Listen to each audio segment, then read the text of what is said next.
You know, we're not even out of January yet, and the Jets still won't make us let go of the year 2023. We're going to talk about the just wonderful article from The Athletic. We're going to talk about a little hockey, a little basketball, but we're going to spend a lot of time tonight talking about the wide receiver position, where the Jets are right now, who they can get. You know what's going on. It's Wednesday night. Let's go live right now.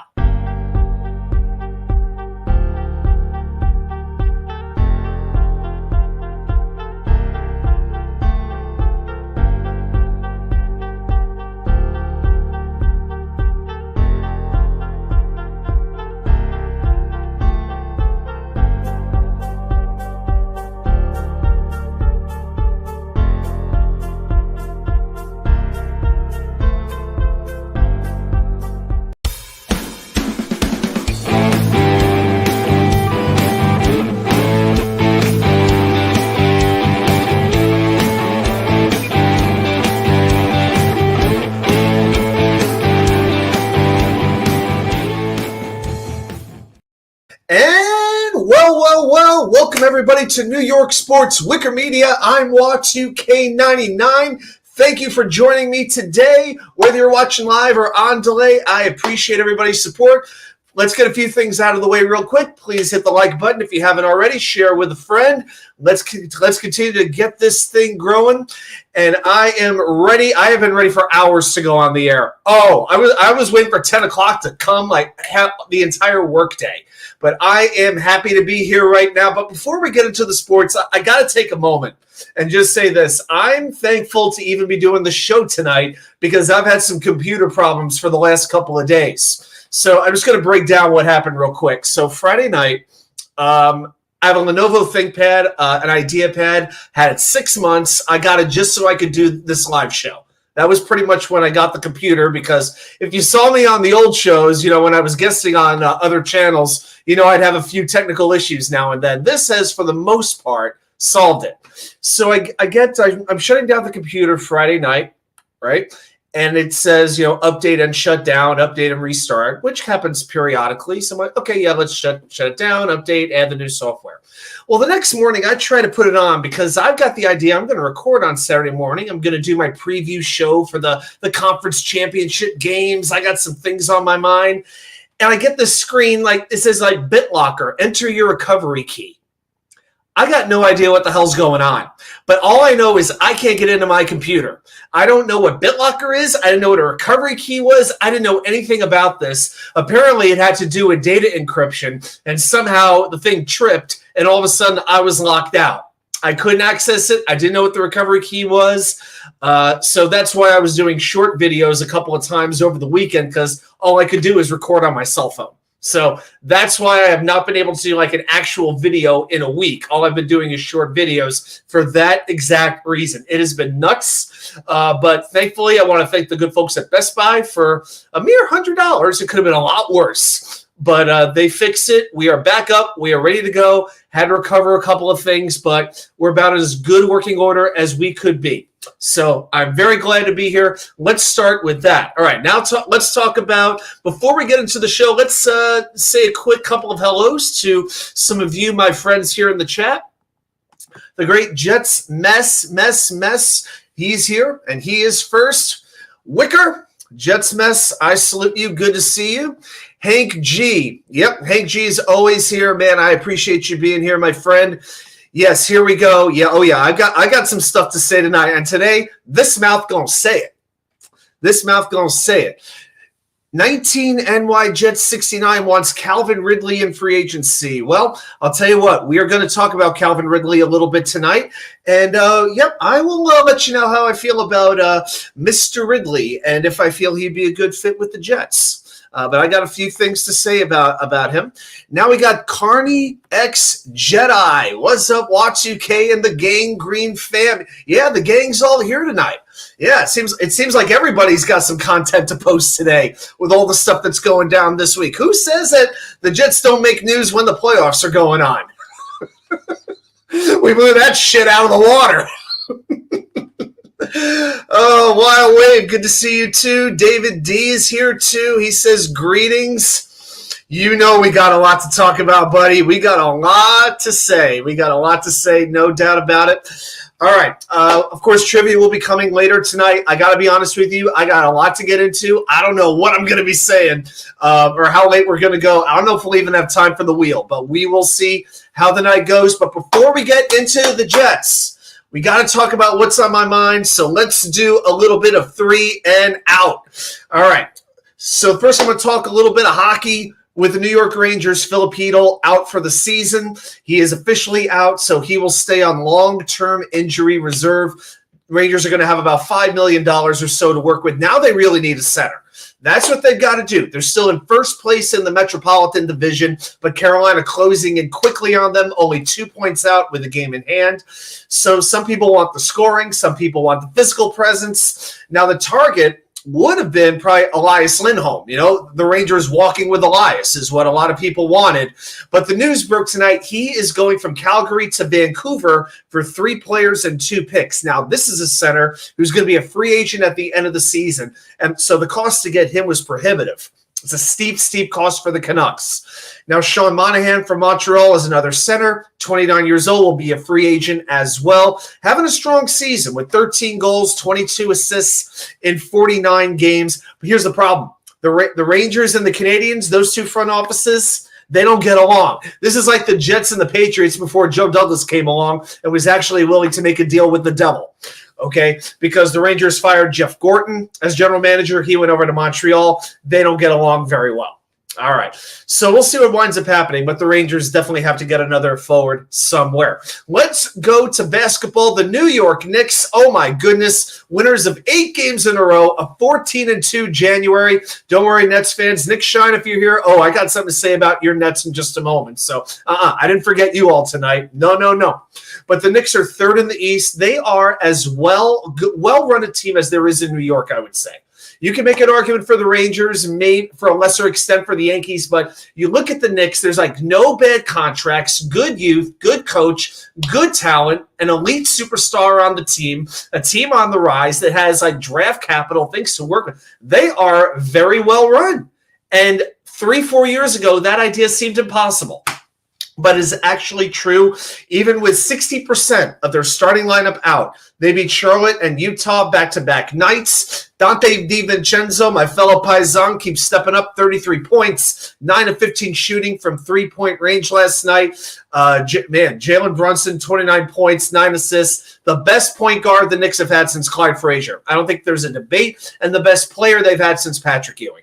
No doubt about it. I couldn't tell you the last time I went to a Knicks game. I think it was 2012 when I went to the playoffs in Indiana. I went to Game 4, a game that they never had a chance in.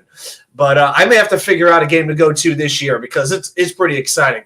But now the Knicks got a 5-game homestand coming up. Indiana, the Lakers, Memphis, Dallas, and Indiana.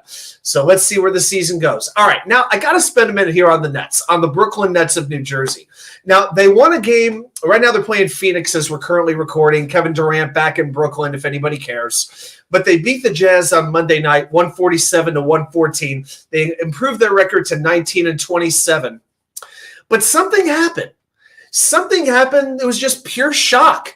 You know, I was watching, I was following on it, and I had to check my breathing. My lungs seemed to be functioning normally. I felt my pulse, I felt my wrist, I felt my neck. It seemed to be going well. My eyes seemed to be working pretty well. I don't need glasses just yet, and everything seemed to be okay. I closed my eyes, counted 3, woke up, and everything was still normal. But did I see Ben Simmons actually played a game? He played a single game. This absolute stiff came back Monday after missing 2 months with a back problem, and he played well. 18 minutes, 5 of 5 from the field, 10 points, 11 assists, 8 rebounds. Had a good game. And then I go on Twitter, I see Ian Begley of SNY, and I like him. He's a good writer.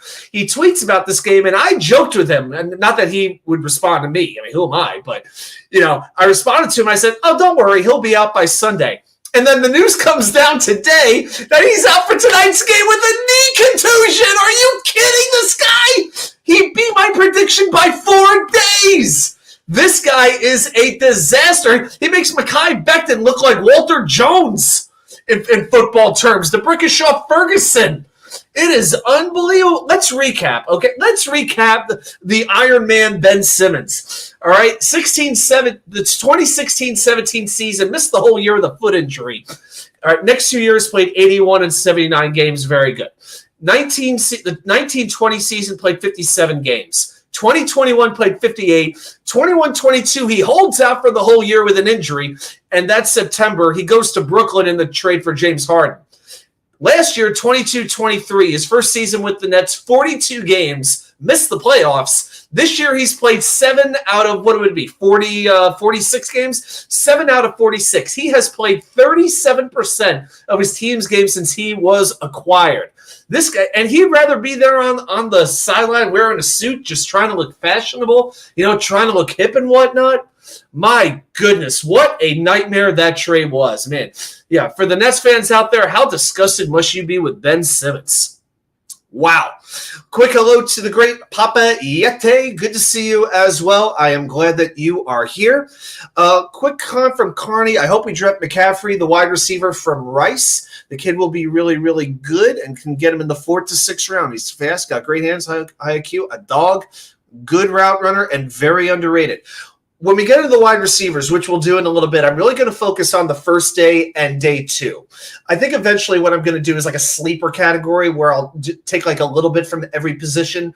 But I try to factor in the Jets draft position, number 10 in the draft, and with the 3rd and 4th round picks, really the 3rd round picks and the pick, and see what they could do with that. So that's really what I'm going to look at. So I'm not giving you like my top 15, top 20 wide receivers. But I'm going to give you, I think, the best receivers the Jets can get considering the situation that they're in.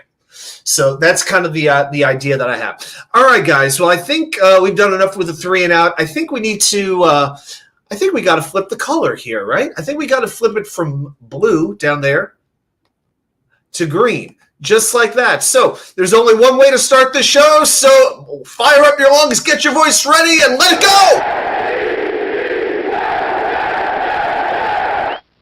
All right. Has there been any news today? Anything going on? Anybody heard anything?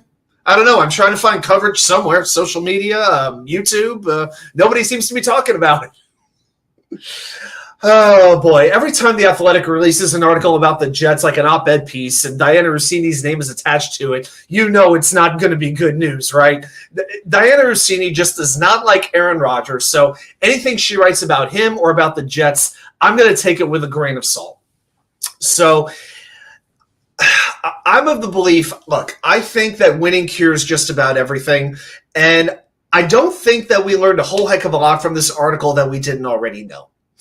That's just how I'm feeling. I think we all knew Nathaniel Hackett has no idea what he's doing. We know Aaron Rodgers has a ton of power. Okay, I mean, none of these things are overly surprising. We know that Nathaniel Hackett takes 9 weeks to make any player adjustment or any formation adjustment. We talked about that for months, wanting to see certain changes. I think the things that surprised me the most with Robert Saleh is, one, how paranoid he's gotten. But you know what? At the same time, if I felt my career sinking the way that his career appears to be sinking, I'd be getting a little bit worried as well. I'd be getting a little bit nervous too, and then, asking for the phones, asking for the coach's cell phones after they reported, they did the initial leak about Zach not wanting to start. I would be paranoid too, because, this is an organization. As long as Joe Douglas has been here, they didn't have leaks. This type of stuff never used to get out. Now it's starting to. Now, I'm not saying any one particular person's responsible for it. It isn't fair. We'd only be speculating. I can't do that. But I am bothered that Robert Saleh is that focused on things like that, on press coverage. He's focused on the type of negative coverage the Jets are getting compared to the Giants. Well, Robert, guess what? The Giants have actually won championships in most of our lifetimes.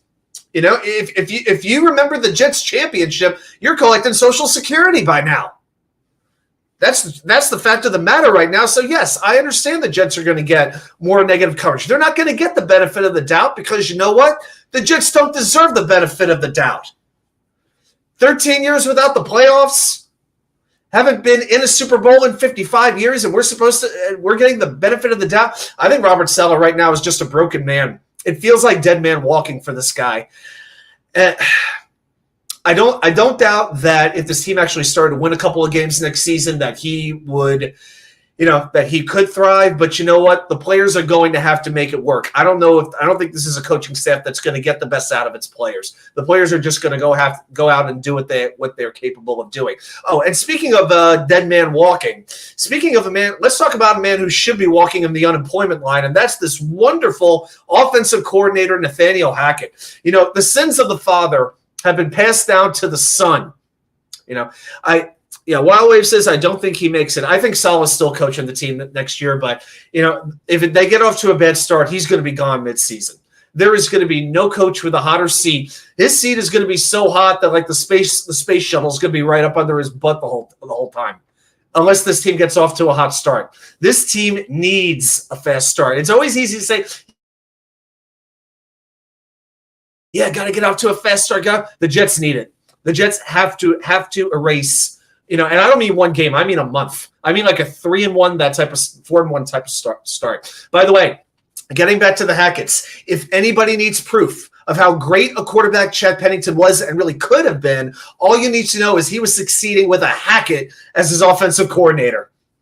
I don't need to give you any more proof than that. But to find out in this article that Hackett was not paying attention to detail, hardly watched tape. They watched as little tape as anybody.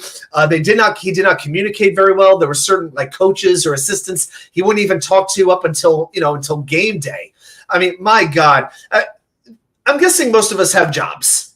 Okay, most of us we're in school, we have jobs, whatever our case in life may be. We have families, we have friends. There are a few things more important than good communication to make things work. Okay, if you can't communicate with the people around you, the system breaks down. Whether it's work, whether it's family, whatever it may be. And Hackett apparently sucks at this. And we knew he was slow to adjust in the games. But to find out in that Dallas game when the Jets were just getting abused by Micah Parsons the whole game, when I had to have 12 women at 2 tables over from me, all wearing cowboy jerseys, just doing like this move all night with every single touchdown, with every single sack, and wanting to just absolutely vomit for 3 hours. And Keith Carter, who has been maligned as anybody over the last month or two, people have been begging for this guy to get fired, begging for him to get fired. But he wanted to make an adjustment. He wanted to give Dwayne Brown help because Dwayne Brown was incapable of blocking Micah Parsons. And Hackett refused. Hackett didn't make any changes. It was taking Hackett weeks, months to make changes, to change formations, to realize Jeremy Ruckert might be a better option than C.J. Uzomah at tight end, to use Breece Hall on a regular basis as a target in the passing game. And he turned out to be the second leading receiver on the team this year, only behind Garrett Wilson. It's frustrating. I mean, I'm not the type of person who likes to say, fire this guy, start over. You got to fire him. But yeah, Hackett, as much as anybody, I mean, you can't tell me Aaron Rodgers can only succeed with Nathaniel Hackett. Stop it.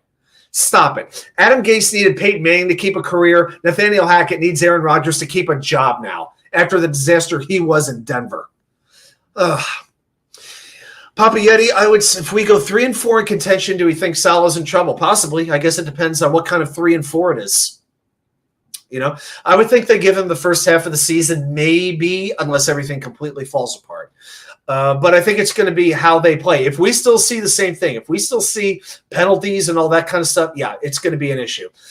But, I refuse to believe that replacing Zach Wilson, Tim Boyle, Trevor Siemian, and replacing those guys, if Aaron Rodgers is playing, there's no way that team cannot be better. And that was with not just a bad offense, not just the worst offense in football, but an all-time bad offense. All-time. I would take a little bit of slip from the defense next year just to make it an average offense, just to have a balanced team, that complementary football. It's just, oh my gosh, it's just super frustrating about that. All right, one or two other things with the let's get 3 and out of here. We're already done with that. All right, I wanted to mention 1 or 2 other things. Let's talk about Rex Hogan, the apparent mutual parting of the ways. It was announced today, the assistant general manager, Joe Douglas's right-hand man. Apparently, according to Rich Cimini, this actually happened a few weeks ago, but it was announced today on Robert Saleh's birthday, by the way. happy birthday, Coach, if you're watching. And Woody, if you actually found this show, stay out of everybody's way, please. But anyway, I was actually really wondering about that because I was worried about the timing of this announcement. Like, is Rex Hogan out? Right now. Why would it be right now after all the general manager cycles have gone down? Right before the draft process is really going to start. I was like, why wouldn't this be sooner when general managers were being hired? Because why would Rex Hogan be looking for a lateral move? If he's looking to leave the Jets because he's looking for a general manager job, it makes more sense. So to me, it seems like he either wanted to get away or the Jets felt they needed a change in direction with the draft. It's about the only conclusions I could come to. Now, I watched Jake Asman's show earlier, and he was basically pounding his fist that Hogan was one of the people who really advocated for Zach Wilson. So that's a strike against him. Okay, so there's no proof. I mean, I think another thing with this article is most of the criticism was against the coaching staff and certain players, especially Zach Wilson, a little bit of Aaron Rodgers. It didn't have a whole lot of criticism for the front office, so that's also led to rumors that, well, the front office must have been providing most of the leaks. They must have been a lot of the sources. Maybe that's it, but there's no proof. So it's really hard. It's really hard to really say what the deal is there. But hey, some people are very happy about this. Some people are like, well, everybody needs to go. We need a total house cleaning. I guess these are the people who need to be negative all the time. They're probably thrilled.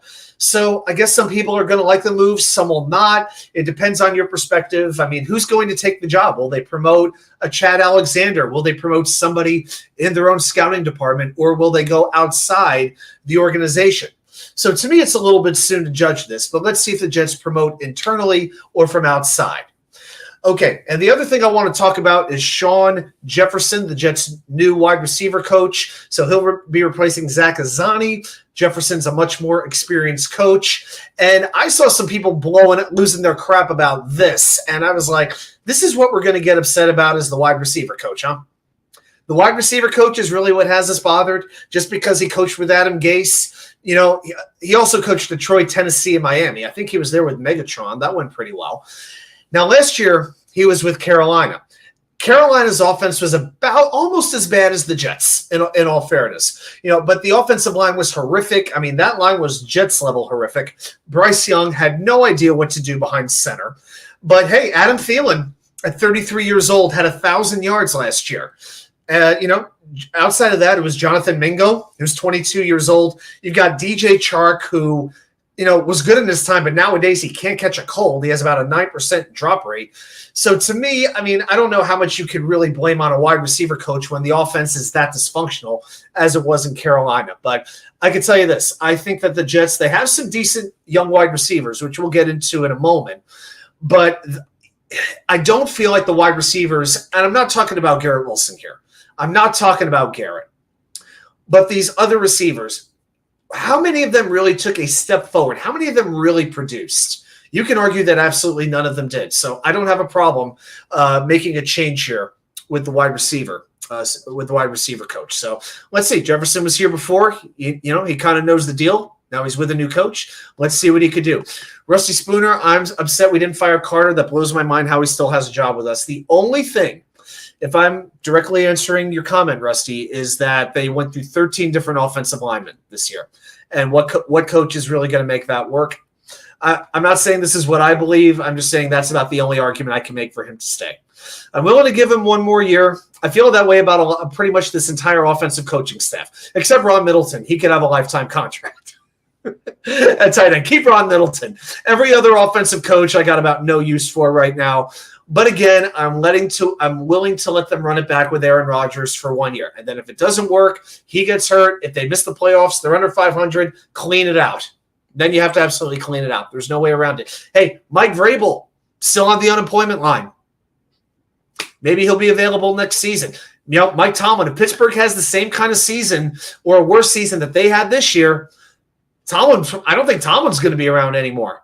I really don't. I think Pittsburgh, they made it pretty clear to him that the expectations are, yeah, it's great you're over 500, but we got to get a little further in the playoffs. We haven't won a playoff game in a long time.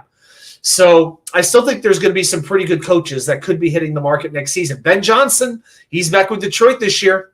So let's see what happens with him this season with the Lions offense. So he's still going to be available next year. So hey, there's still going to be some good head coaches out there on the market next year. Let's see what happens. Harlan, you are not forgiven. I'm putting you in timeout. I'm just kidding you, man. Good to see you. Good to see you. All right, so we're going to talk a little bit about the wide receiver position because, God, I need a break from this freaking article. I need a break from The Athletic. I need a break from talking about the organizational dysfunction. This thing will fade out if the Jets do what they need to do during the offseason and somehow get us excited again. Then, this will all be forgotten because, again, there is nothing here that winning can't cure. Thin ice is right, Rusty Spooner. I agree. He is on thin ice, but I think every offensive coach is on thin ice. I absolutely do. All right, so we're going to talk a little bit about wide receiver. Now, what I decided to do, and I think we're going to do this sort of thing with with just about every position. We talked about quarterbacks last week. The next coming weeks we'll talk about offensive line. I think I may break that up though. I think I may do offensive tackles one week, interior offensive line another week. I think I really want to break that up. But we'll talk about some other things. We'll talk about safeties. We'll talk about running back. Just about any spot, defensive tackle, any spot the Jets could realistically fill in where they have an apparent need. We will do that. Okay, but I wanted to spend a minute and talk about wide receiver. So we're going to go through a couple of steps here. We're going to talk about, first of all, what the Jets have coming back. We're going to talk about who's available on the free agent market. Then we're going to talk about I rank some receivers they could get in the first round that I'd be interested in, and then who they can get in the middle rounds of the draft. I'm talking like third and fourth rounds. So you might see a gap. You might think I'm skipping over a wide receiver that you might like. McCaffrey's going to be a little bit later, but a guy like a Troy Franklin from Oregon or somebody like that, or a Ladd McConkey even. I don't think that he's going to be – those types of guys are going to be available for the Jets unless they trade down. Okay, so that's why I'm not going to mention them. I'm trying to talk about guys who are going to be available when the Jets are on the clock. All right, so let's talk about what the Jets currently have. At wide receiver. Why are we doing this? But we are. So what do the Jets have at wide receiver? Well, here is who we know is returning in 2024. Okay, so we got some stats here. Garrett Wilson, we all know what he is, a stud. 95 catches on 168 targets, a 4.2 drop percentage, 1,042 yards, only 3 touchdowns, and 6.2 yards per target. Okay, that's the YPT, is yards per target. So, I mean, Garrett had to do so, there's no doubt about it. Garrett had to do a ton by himself, but my goodness, I'm so glad that the Falcons took Drake London ahead of him. I wanted Wilson well ahead of London. That was me, and I know a few other people felt the same way, but I'm very glad the Jets wound up taking him. But it's getting to the point now where Garrett really needs somebody on the other side of him. As good as he is, could you imagine how much better he would be if he didn't have to get double teamed, pretty much, most plays? It would just be, it'd be amazing to see somebody that would be like a contemporary of his, a peer of his on the other side of that field. I mean, look at Wayne Corbett. Look at Eric Decker. Corbett's a very good receiver, but he became a really good receiver once he had, Keyshawn there, once he had, guys like that. Lavernius Coles broke out. And then Eric Decker. He had 1 year in 2014. He was pretty much the top receiver on the team to what happened in 2015. Brandon Marshall comes along. They make the trade for him. And then he comes in, and all of a sudden, Eric Decker is an amazing number 2. I'm not saying Garrett Wilson is a number 2 wide receiver. I'm just saying look how good he could potentially be if you have somebody on the other side of him. All right, Alan Lazard. Look at the drop-off. 23 catches on 49 targets. Look at that drop. That is unbelievable. An 8.2 drop percentage. Oh, my gosh. I mean, I could make like a hand joke, but there's really nothing I could say that wouldn't be offensive. But let's leave it at that. 621 yards, 1 touchdown. That came against Kansas City. 6.3 yards per target. And by the way, way too many penalties. What do you have, 7, 8 penalties? How does a wide receiver have like a penalty every other game? You're an offensive lineman, I get it. You're a cornerback, I get it. Wide receiver, when you're lining up, like when you have like a false start or an illegal formation, that's just a lack of focus, a lack of concentration. I'm sorry. That just makes you an idiot. That just makes you a football fool. Jets Mess asked me, why do I think these guys will be back? Well, because they're under contract, and the Jets don't have to get rid of them. They're not unrestricted free agents. I'm leaving out Randall Cobb, for instance, for a reason, you see. Okay? I'm not saying Gibson and Brownlee will make the team, but they certainly will have a legitimate chance to. Okay? So this is what would be coming back. So that's kind of what I'm thinking here. All right, Xavier Gibson, 21 catches on 38 targets, 2.6 drop percentage, 229 yards, no touchdowns, 6 yards per target. Of course, he had the great punt return. I think Gibson, obviously, we saw what he can do in the special teams game when he had the punt return to beat Buffalo, but he also is a little bit fumble prone. Gibson, to me, is one of those guys who would be really good in an offense that knows how to use talent. And as long as it's Nathaniel Hackett, I don't trust Nathaniel Hackett to utilize anybody well.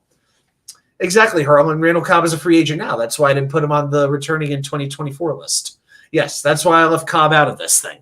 Yeah, there was no reason to keep him on.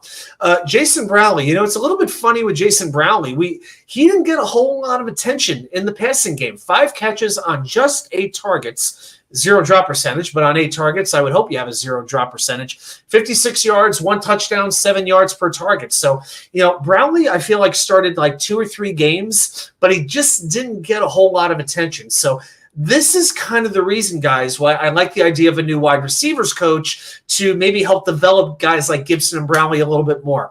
Maybe Irv Charles, but I think of him more as a special teams player. Malik Taylor, maybe. I think of him a little more special teams. I think of Gibson and Brownlee as the 2 receivers who have a little bit more of a chance to contribute in the passing game. Okay, so that's why Irv Charles didn't have 1 catch all year, for instance. Okay. So that's why I'm including these 4 in particular. So I think it's pretty safe to say Jets need to bring in 2 wide receivers. I could deal with Allen Lazard if Aaron Rodgers is the quarterback and he's about the 4th wide receiver. Okay, because then you still have Breece Hall, you still have Tyler Conklin, you still have another tight end or 2 you still have Jeremy Ruckert. Of course, you have future Hall of Famer Zach Kuntz. I hope. And, I wouldn't be surprised if Brock Bowers is available. Maybe the Jets actually do go after him. I got to say, though, does anybody out there trust Nathaniel Hackett to get the best out of Brock Bowers? I don't know. I don't know about that. So, again, bring in 2 receivers, 1 in free agency, 1 in the draft. I'll be very happy with that. But push Lazard down. He could have 2 or 3 targets a game, nothing else. I don't want to see any more from him next year. Corey Davis, why'd you have to leave? I know we don't have a whole – I know Corey Davis is a very polarizing Jet, but there's no denying the offense would have been a lot better with him on the field this year. A good deal better with him on the field this year. Okay, so that is who the Jets have. Now let's talk about who's available in free agency. So I'm going to give you 5 wide receivers. I'm ranking them 5 to 1 that I want to see the Jets target in free agency. Many of the names, of course, we'll know, but this is the rank. Hold on here. Papa Yeti, did I triple check Lazard's stats? I remember 120 total. Are we talking about 120 drops? or do you mean 120 targets? Yeti, could you give me a little context on that, please, with Allen Lazard? Did you? I can't believe. Papa Yeti, I can't believe Lazard broke 500. Oh, you're talking about yards. Oh, okay. I think you're talking about total yardage. Yeah, pretty sure I did. I'll go back and you know what? I'll double check. Yeah. Anything for you, Papa Yeti, within reason. All right, Allen Lazard, New York Jets. Wait, 23. 3. Wait. Did I hit the 3 instead of the 6? Wait a second. If I did, that's my bad, but it happens. 23 catches, 311 yards. Did I say? Wait a second. Well, 621. I must have hit the wrong button. All right. You know what? I think I put in Breece's number. You know what? Good catch. You got me. 311 yards. Thank you very much. Tied for 142nd in the NFL. Yeah. 23 receptions, worse than 150 in the NFL. So thank you for no, I can admit when I'm wrong. It's okay. Hey, it takes more strength to admit you're wrong, right? All right, let's move on to the wide receivers and the free agency. So number 5 for me is Curtis Samuel. And I think, guys like Nick Shine have kind of opened my eyes to that kind of an idea. So we look at what he gave Washington last year, which he gave the Commanders. Anyway, played all 16 games, 62 catches on 91 targets, 613 yards. See, another 6 there. There we go, 600 yards. 4 touchdowns, only 2 drops. So Samuel's had some pretty good hands and, not necessarily playing with the best quarterbacks in the world. I mean, Sam Howell, he's okay, but nobody's going to rank him in the top 15, 20 quarterbacks in the NFL. Some of the advantages of signing him, lower cost. He's not going to cost as much as some of the premium guys out there. Very durable. He has not missed a game in 2 years and 27 years old. I do like that. He's like a young veteran. And we know the Jets, Joe Douglas, typically like to go after wide receivers who are free agents really in general, who are on the younger side. Not too often do you see them go after a free agent on the wrong side of 30. But there is sometimes a time to do that, but more on that later. The biggest con with Curtis Samuel is he is most productive when he plays in the slot. Okay, last year he played 70% of his snaps in the slot, and that's fine as long as in the draft you are getting a wide receiver to play on the outside as well.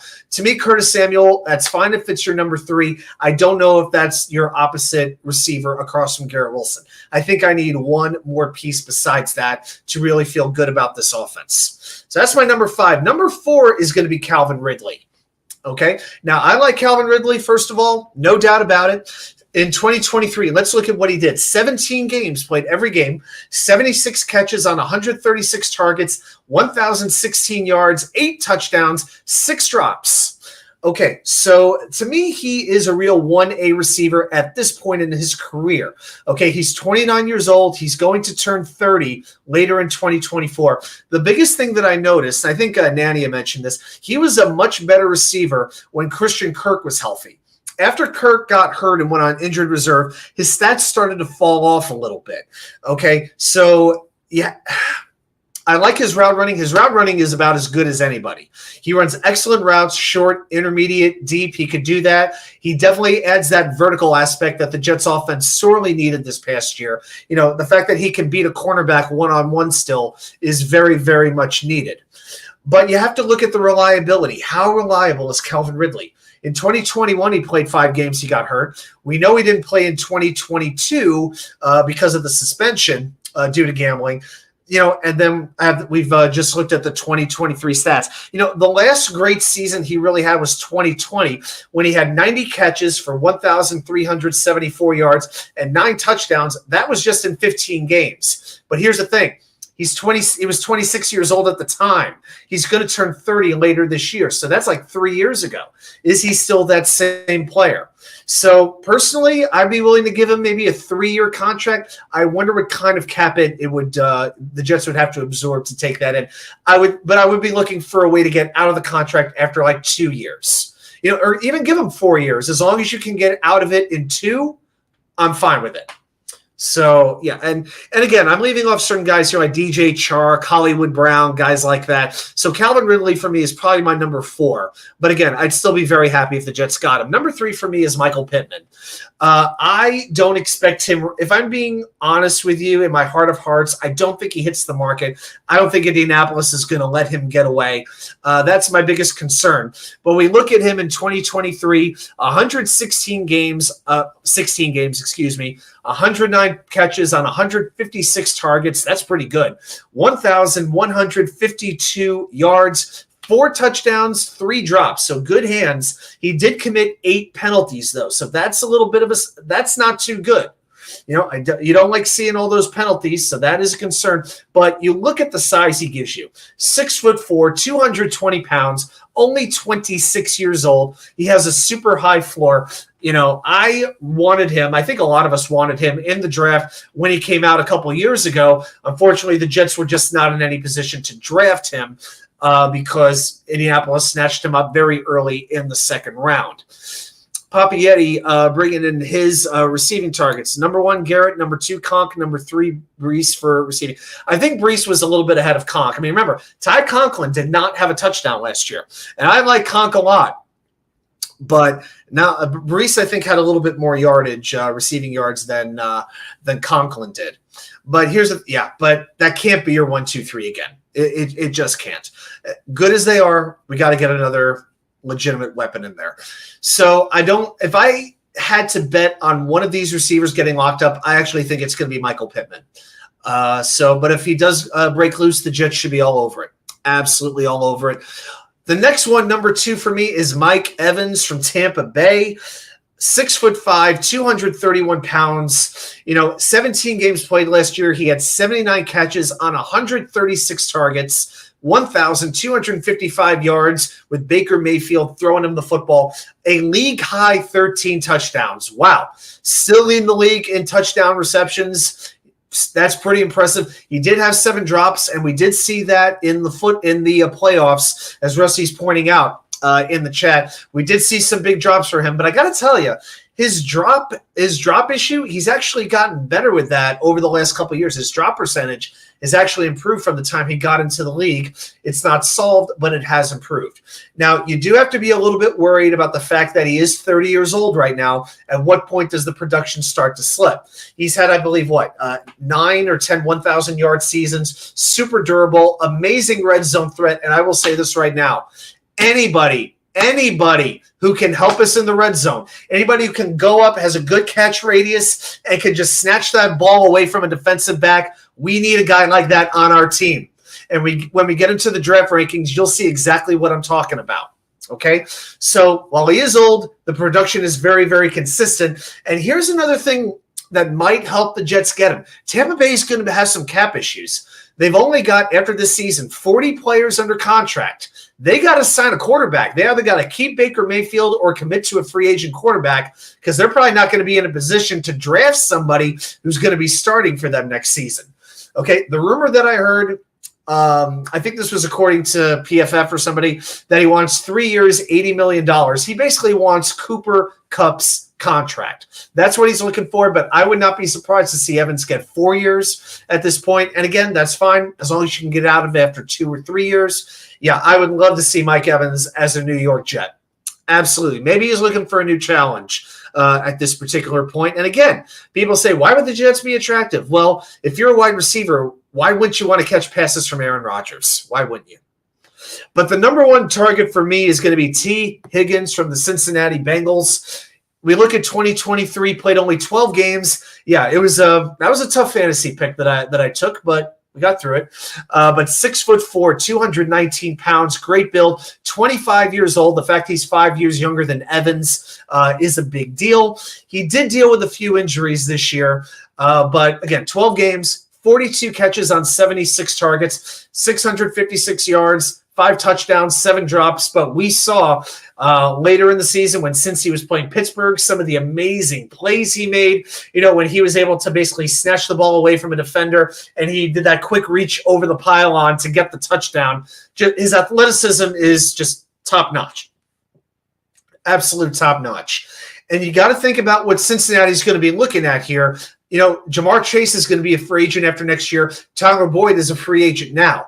Who are they going to commit to in this offense? They can't commit to all 3 because all of them are going to want big contracts. So, and if I'm them, I'm pretty much expecting them to commit to Jamar Chase. I think Boyd would be back with them on a reasonable contract. I do think Higgins can shake loose. How tall is Higgins? 6'4", 6'4", 219 pounds. Now, if we're thinking about the franchise tag, because that's also a concern as well. All right. So, yep, I got you guys. If it's the franchise tag for wide receivers is $21.6 million. Maybe they can get away with it for 1 year, but I don't think they're going to get away with it for a second year. So even if they do that, if they franchise him this year, I think there's a very good chance he hits the open market the following year. So I don't think it's completely out of whack or completely crazy that Higgins could be possible. All right, let's take a look at a couple of comments real quick now that we've done the free agents. Thinks we're going Calvin Ridley. Okay, likes Evans better for a 1 year, toss the kitchen sink at the wall year with Rodgers. I don't think Mike Evans would take a one-year contract, though, Jake. I don't. He's still very, very productive. He's not 33, 34 years old. I think he's still going to want multiple years. And he has every right. For a guy, he led the NFL in touchdowns last year. He has every right to demand a huge contract or a multiple-year contract. I would have no problem with him doing that whatsoever. So, hey, Billy SBC, good to see you. I saw you in one of the chats earlier. I think I saw. I forgot which show, but I did see you a little bit earlier tonight. Good to see you again. Zach to Denver as part of a package deal for Cortland Sutton. Sutton would be an interesting. I don't even know if it's going to take Zach. I don't know. You don't too often see these player-for-player trades in the NFL. Doesn't happen all that frequently. But I could see maybe if they could get Sutton for a fifth round, I'd be game with that. Yeah, I know a lot of people are talking about that Denver might let him shake loose. And if they do, then that'd be I'll be all in favor of that. I know Boomer Esiason, he said that Zach is going to go to Kansas City. And Boomer's usually pretty good with this type of stuff. Usually. I think he did predict Belichick to Atlanta, so he didn't get that one right. But he is thinking Zach would go to Kansas City. And if you're Zach Wilson, where else in the world would you rather go than Kansas City? Patrick Mahomes, Andy Reid. Man, what could you have a better spot in the world than Kansas City if you're Zach Wilson? So, yeah. Hey, last time the Jets traded with the Chiefs, let's be honest, it didn't work out it wasn't a trade. They released Hardman and Kansas City signed him, but that didn't work out all that well. You know what, Hank G? Again, you can offer Aaron Rodgers. You have a lot of young talent on this team. Okay, so I really think it's not that big of a deal. I feel as though the Jets were going to have more of an issue attracting coaches because they know Saleh's like in a one-year deal. But as far as getting like offensive players, I think they definitely can do it because they're going to have some cap space. They're going to be playing with Breece Hall. They're going to be playing with Garrett Wilson. They're going to be playing with Aaron Rodgers. So, will they have to pay a little bit extra? It is possible. But hey, the cap's going up. You can always restructure. We've learned from teams like the New Orleans Saints, the cap is a complete myth anyway. We've all figured that out over the years. So, and again, it's only January 31st. Free agency doesn't start for like 6-7 weeks, guys. It doesn't start for a long time. A lot's going to happen between now and then. Okay, so let's just hope that some of these guys do hit the market and the Jets have the opportunity to sign them. Wild Wave says, think we're in the same boat, just flip T and Evans. Yeah, I'm cool with that. Yeah, I'm very much cool with that. I got no problem with that at all. Wild Wave, the only realistic option is Curtis Samuel. Well, I don't see why Ridley wouldn't be realistic. Pittman, I think, is the hardest one. I really think Pittman, they need to lock him up. Like, he's like he's their passing game to me. So, I think Pittman is the most unlikely one to hit the market. That's, the cap is fake just like the news. Absolutely, Jake. Oh, gosh. All right, Billy SBC says, I suppose the Fuaga smokescreen can be something to get another team ahead of the Jets to bite, and then they draft Bowers. Doesn't it feel a little bit risky to draft a tight end, though, at that spot? I mean, I know the fall-off after Brock Bowers is enormous, but I would say this. If 3 tackles went ahead and maybe like the top 2, if there are 2 or 3 wide receivers went in the top 9, then fine. I just don't think that it's going to go that way. I really, really don't. And how often do these tight ends really become that transcendent player? I mean, Kyle Pitts is a nice player. He's not Travis Kelce. He's not George Kittle. He's not Tony Gonzalez. Shoot, he's not even Sam Laporta. And I'm sorry, Sam Laporta is the best tight end that we saw as a rookie this year. And he wasn't drafted in the first round, last I remember, I believe. So to me, while I would be very intrigued, to me Brock Bowers would be very high ceiling but a very low floor. And right now, low floor guys, that scares me. That's right. Laporta was drafted 34, so he was drafted in the second round. That's right. Rusty Spooner says, if we could get a third for Zach, then select quarterback Michael Pratt from Tulsa, Tulane. Same difference. Yeah, Tulane University in Tulsa, Oklahoma. Exactly, right. And let them sit and learn. Yes, when we did Rusty, I don't remember if you were here, if you watched the show from last week, but I broke down the quarterbacks. And, Michael Pratt is my number one target at quarterback in the middle rounds. Yep, I am all with you on that. I definitely like Pratt, like him a lot. Yeah. Jake, makes a good point. Pittman is a big body who doesn't seem to play like a big body. Need that end zone guy. It's interesting when you watch Pittman play. He doesn't look like he's 6'4". He doesn't play that well. It may have to do with like vertical or that type of stuff. But he's incredibly twitchy, very very fast. He knows how to get open, create separation. So yeah, he plays like he's a little bit shorter, but he has like the traits of a guy who's like 6'1", 6'2", really really good. But yes, definitely need that end zone guy, and we're going to get into those guys in just a minute. I want to go back to this one, Jake. Nothing counted with Arthur Smith calling plays. Pittman might be great. He wasted all those guys. What? Arthur Smith was in Atlanta, not Indianapolis. Yeah, I actually thought Arthur Smith was an excellent offensive coordinator in Tennessee. I thought he did really, really well. I mean, he and Ryan Tannehill got to the AFC Championship game. That means something. That's pretty good. But yeah, as a head coach, yeah, that did not work out very well. Yeah, nothing. With Kyle Pitts. Yeah, okay, I'm with you. I think I know what you mean now. Yeah. Connor Hughes says Bauer's floor is George Kittle. Sounds good to me. I got you. Yeah, with Pitts. Yeah. It did not go as well as it should have. Drake London did okay. The running backs did okay, but again, when Desmond Ritter's your quarterback, how good can you really be? I'm sorry. If you watch my confidence picks all years, it felt like I was ripping Desmond Ridder every single week. There was probably no player I was harder on than Desmond Ridder. None. I was absolutely brutal on him. So until that gets figured out, I don't think Atlanta. How much can you really say about Kyle Pitts? So, swig of water for the working man and woman. All right, guys. Well, let's go ahead and X out of the free agency. Now we're going to get into a little bit of stuff that might be a little bit controversial. We're going to talk about the draft, and I will say this. I watched some video on these guys. I did what Nathaniel Hackett wouldn't do. I watched the tape, damn it. That's right. We watched the tape, and I'm telling you about it. I'm telling you that I did. All right, so I watched about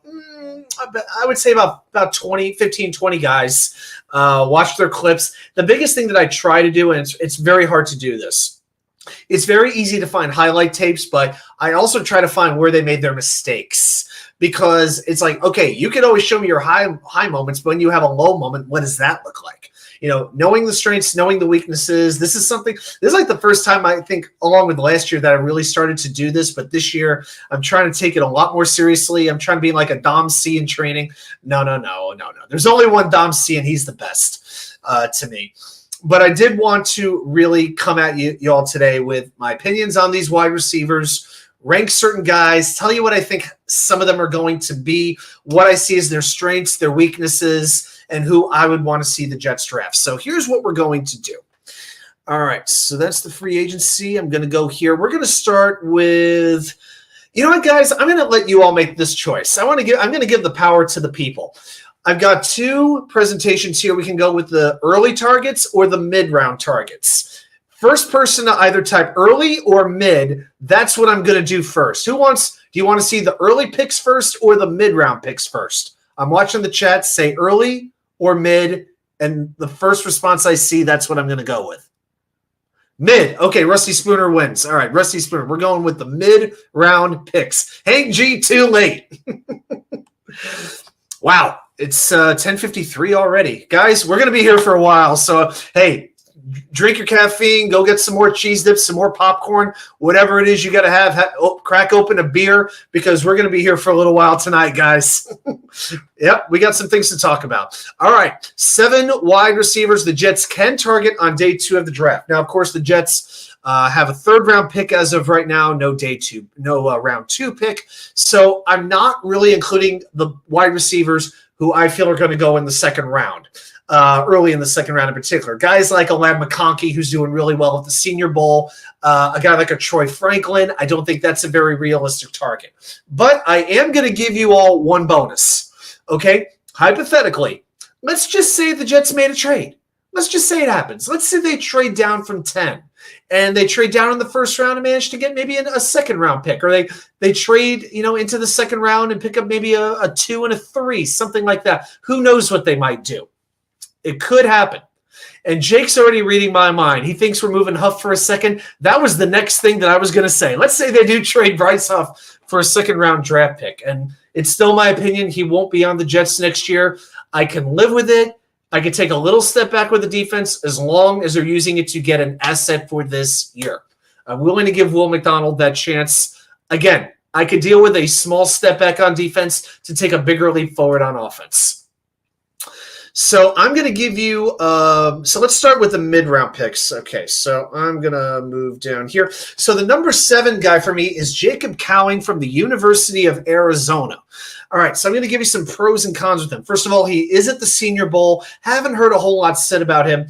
He's 5'11", 170 pounds. This is your slot receiver. Okay, he played at the University of Texas, El Paso.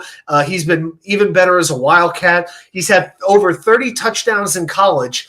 And here's the thing. He's really good at yards after the catch. He's had 4,300 receiving yards, and almost 2,000 of them have been after the catch. That's really good. He's got great straight line speed, and we all know Billy SBC sees drop issues, and he goes into a full-on panic. Nice. There's a reason why he's only my number 7 as far as mid-round wide receivers go. Yeah, hey, we got to be objective. Nobody comes. I'm sure there were knocks on Justin Jefferson why he wasn't picked number 1. But we know the Jets need a speedster, has very good footwork, so he creates separation very well, excellent versus man coverage, and he can break a tackle or two when he needs to do that. The issues are, number 1, he does have the dropsies at times. He hasn't seen a whole lot of zone coverage. He's a little more hesitant, and he could get kind of like the happy footwork when he's going against a zone defense. Okay, so to me, Cowing needs some coaching. He's a pretty raw player right now. And considering the Jets need that outside receiver, I'm open to a slot guy, but if I am, he's going to have to be a special guy. You know what? Every receiver is going to have a con somewhere. It might be the precision of route running. It might be acceleration. It might be they catch with their bodies at times. Everybody's going to have a weakness somewhere. Their frame might not be thick enough. You just have to. It's like, which weaknesses are you willing to live with? And hey, if the strengths are that good, then maybe it overcomes some of the weaknesses, right? Yeah. So RAS scores. Jake's talking about RAS scores. Yep, that's been our Bible. RAS scores might be less important now that Rex Hogan is gone. I didn't know up until today that it seems like Rex was the RAS guy, but it appears that might be the case. So number 6 for me is going to be Jalen McMillan from the University of Washington. You'll notice that college come up quite often tonight. So McMillan is 6 foot even, 185 pounds, not huge, and he's not overly fast, but what he does have, he has enough ability to create some space, and he has the ability to get upfield for extra yards. He catches very well with his hands. Okay, and he knows how to contort his body for passes that are offline. In other words, he was Zach Wilson's wet dream on the football field. Okay, he could play inside, he could play outside. That is pretty helpful as well. We all know that the Jets like their versatile wide receivers, right? The X, the Y, the Z, the B, the T, the G, whatever the hell they have in that offense. The issues I have with McMillan, I got a couple. He has a very thin frame. You wonder how well he's going to hold up against the physical cornerback in the NFL. Also, his contested catchability, that's something that to me is a big deal. Okay, I can deal with the drop now and then, but But if you can also fight a defender off and grab a football out of the air, that to me kind of makes up for that sometimes. He dealt with some injuries in 2023. Also missed some time. To me, he looks like a good complementary piece, like sort of a number 2 receiver if you have a very good number 1 on the other end. Okay. Billy SBC with another no. Billy, please let me know what negatives about a wide receiver you can live with. But McMillan to me is my number 6. I do like that he was pretty productive in college and he's versatile, but to me there's just some things here that I'm not in love with. But again, we're looking at guys that we're drafting maybe about the 3rd round, maybe the 4th round, but realistically probably the 3rd round. Okay, number 5, and this particular player was mentioned in the chat. It's Johnny Wilson from Florida State University, the Seminoles. That's stupid chop. I apologize to every Native American who may be watching this broadcast. Okay, the pros. I'll tell you what, he's 6'7", 237 pounds. The man is a beast. He can be a small forward in the NBA. He's at the Senior Bowl right now. And in the last 2 years, over 2 years, 84 catches, 1,514 yards, 7 touchdowns after transferring from Arizona State, over 20 yards per catch. I like that. I like it a lot. And he's tall, but the man can run. How fast can he run? 21 miles per hour. So when he goes to the combine, his 40 time, I expect it to be very, very good. So when you're tall, you got those long arms. I'm going to sound like a broken record here a couple times because I'm going to keep saying this. You've got that catch radius. You have that wingspan. You become a demon in the red zone. And that's exactly what Johnny Wilson can be. All right. So his height is a big advantage. He doesn't have super acceleration, but he, like long-term acceleration, but he gets out to, let me rephrase that. He's not quick, but he can accelerate. Okay. So he may not have the fastest time out of the blocks, but he does have speed he can maintain for a little while. All right. The issues is he does sometimes have some trouble separating from a physical cornerback, and the route running needs a little bit of refinement.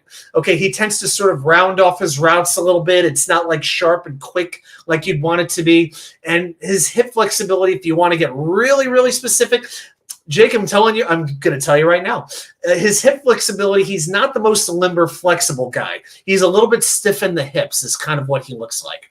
Okay, so this one's a no for Billy as well. I'm willing to bet everybody I'm going to bring out here is going to be a no for Billy. But hey, you can't draft everybody in the first round, The best teams are able to hit some home runs in those middle rounds. And that's what the Jets have shown some ability to do that, but they got to keep doing that. Number 4 for me, we're going to go down to Chapel Hill, North Carolina, Tobacco Road, the Blue Devontae or just Tez Walker from the University of North Carolina. All right, so Tez Walker is at the Senior Bowl as well, 6'3", 192 pounds, so a little tall, but a little bit thin. So he had a limited time. There was some issues with him playing this year. There was like a debate if he was eligible or not. Wasn't an injury issue. It was eligibility, transferring, that sort of deal. Okay, but he had 35 catches, 656 yards, and 7 touchdowns. So he had touchdowns on 20% of his catches. Very good, strong hands. That was one thing I really noticed when I watched him. Really, really fast, really, really quick, can run 23 miles per hour. So he's got Johnny Wilson beat a little bit. Okay, so again, went tall frame, long arms, great catch radius. Here's the thing, though, with Tez Walker. He is a very vertical player. This is what he does. He needs to get better on short passes. Again, refine his route running. This is a guy who has not played as much football as some of the other players that we're going to talk about. So he's got to learn a little bit more about the precise route running, because right now he's a little bit of a one-trick pony. Okay, and right now, let's be honest, the Jets need a starting receiver. So to me, if you draft Tez Walker, that's fine, but you better have signed a starter in free agency. You better have signed a Calvin Ridley, a Mike Evans, a T. Higgins, or a Michael Pittman, or even Cortland Sutton. I would want somebody better than that. If Tez Walker is my third option right now. Yeah, Billy SBC. Yeah, Robbie Anderson without the crazy hair. It's a very valid comparison. Yeah, I definitely. He may be gone when the Jets are up. It is possible. From what I've heard at the Senior Bowl, he hasn't been one of the wide receivers who's really stuck out, and I think it's because he really has that raw ability. He really needs to be molded. So, again, maybe if the Jets get him, Sean Jefferson could work with him. That could be a good pickup. But, again, I would want a veteran like a Mike Evans showing him the ropes. Like if you have Evans and Walker, you're cooking with gas now. You got something there. All right, number 3 for me, I tell you what, I was not going to rank this player quite this high. But the way he's been performing in the Senior Bowl, I'm feeling better about him. It's Roman Wilson from the University of Michigan, the next Wilson on our countdown. He has been dominating the Senior Bowl by all accounts. 5'10", 188 pounds. You know what? He's very, very fast. I love his footwork. He is explosive off the line. Gets great release. Excellent route runner. So, Jake, this guy might be right up your alley. I like his competitiveness and what he is able to do with his explosiveness. He finds open space on the field. I noticed when McCarthy was throwing him the football, he was almost always in open space, but he was able to find that open space. So he's got great acceleration to get into the open field, get that extra space. Even though he's 5'10", he really likes to fight for passes. He's very, very competitive. He's not going to be great on contested catches, though. He really is going to need to keep getting that space. His acceleration is going to be everything for him. And again, you got to be a little worried about the height. 5'10" is a little bit small considering what the Jets need, and he's not going to block very, very well. So he's not the most well-rounded wide receiver that you'll see, but what he does very, very well. And apparently he has been showing out down in Mobile, Alabama over the last 2 days. So Roman Wilson is my number 3. Number 2, we're going to go to the University of Washington, and it's Jalen Polk. 6'2", 205 pounds, very, very talented athlete. The best thing about him, he also knows how to create space very well. Also, very much like Roman Wilson, excellent release off the line of scrimmage. And one thing that I like about him, he uses his hands very well. To me, he's a little bit more polished. He's a little bit stronger than a Roman Wilson is. So he can get past defensive backs. He'll get you some yards after the catch. And he's better at contested catches as well. Now, he does have maybe the double whammy when it comes to the wide receivers here. All right, the route running needs a little bit more refining. You know, I didn't think it was as precise as I wanted it to be, and he can be a little bit drop prone as well. So yeah, not as explosive as you would like, but again, a very talented, very, very good wide receiver is what I see. That is kind of what I'm seeing. I like what I see. I don't even know if he's going to get to the 3rd round. I really, really don't know. But I think he knows how to get space, catch the ball, and he's strong enough where he's going to be good. That's the one reason I put him above Roman Wilson. All right, and then finally, number 1. This is my number 1 target at wide receiver in the mid rounds. It's going to be Malachi Corley from Western Kentucky. Oh my goodness, did I have a good time watching him play? 5'10", 211 pounds from the Hilltoppers of Western Kentucky. He's at the Senior Bowl as well. This is the infamous Yak God. Okay. He's mostly a slot weapon at this point. Very, very dangerous with the ball in his hands in the open field. But think about that. 5'10", 211 pounds. Think about that. You know, we've seen guys who are like 6'2", 185. This guy's 5'10", 211, and he could run like the wind, okay? But what I love about him is his balance, his body control. This is what's so good because there's guys who are fast. There's guys who have good hands. But you've got to have amazing feet and a good frame to see him bounce off tackles the way he does and continue to keep running. He's had back-to-back seasons with 11 touchdowns each year. He has great after-the-catch ability. He can take the speed off the top of a defense if he has to. Now, in Western Kentucky, he was mostly used as a screen pass receiver, a lot of crossing routes. He didn't really get a chance to show if he could work down the field. So that's kind of the thing there. He's had limited route options. You know, they call it like the route tree. Well, this one didn't have a whole lot of limbs on it.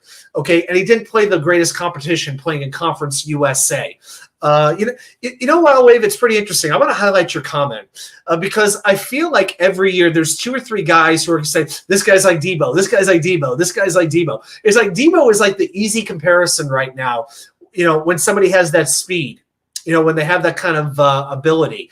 You know, I think Debo is almost like the go-to comparison here. But I got to tell you, I was very impressed with what I saw with Corley. I really, really was. Oh, Jay, I do want to mention one thing. Do you know, I'll give you an early trivia question tonight, everybody. Does anybody know who had the most drops in the NFL this year? What wide receiver had the most drops with 14? Does anybody know? Right there, Puka Nacua. So Puka Nacua had the most drops in the league, but who would even know? Because look at all he did that was positive. The guy's an absolute beast. So even if you do have some drop issues, if you're still making plays, you can deal with the one drop now and then, as long as you're making great catches, making big plays the majority of the time. So Harlan thinks that Corley will be available in the 4th round because he's short with good balance, could evade or break tackles. I think he's going 3rd round. I think he's good. I think he's that good. I personally do. Yeah.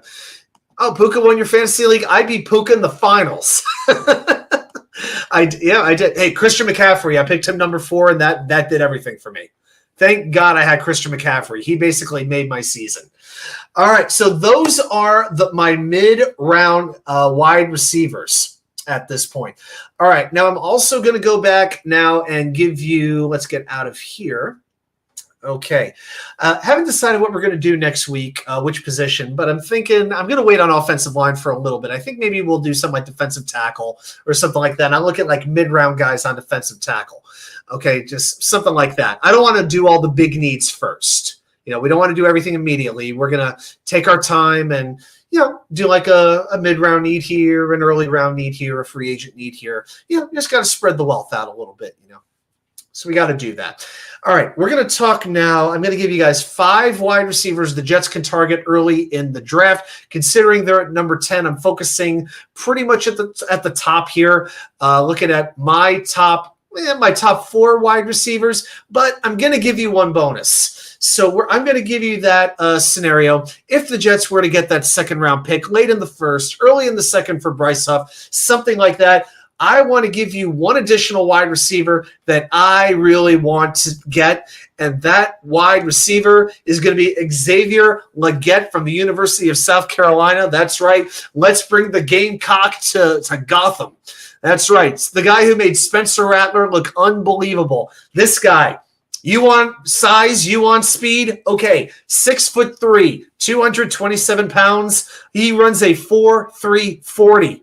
Unbelievable. Now, late bloomer, he is 23 years old. Okay, so he's a little bit experienced here. Rusty, we're not even talking about Marvin Harrison. That's not an option. I am not putting in Marvin Harrison because the Jets are not trading up to get him.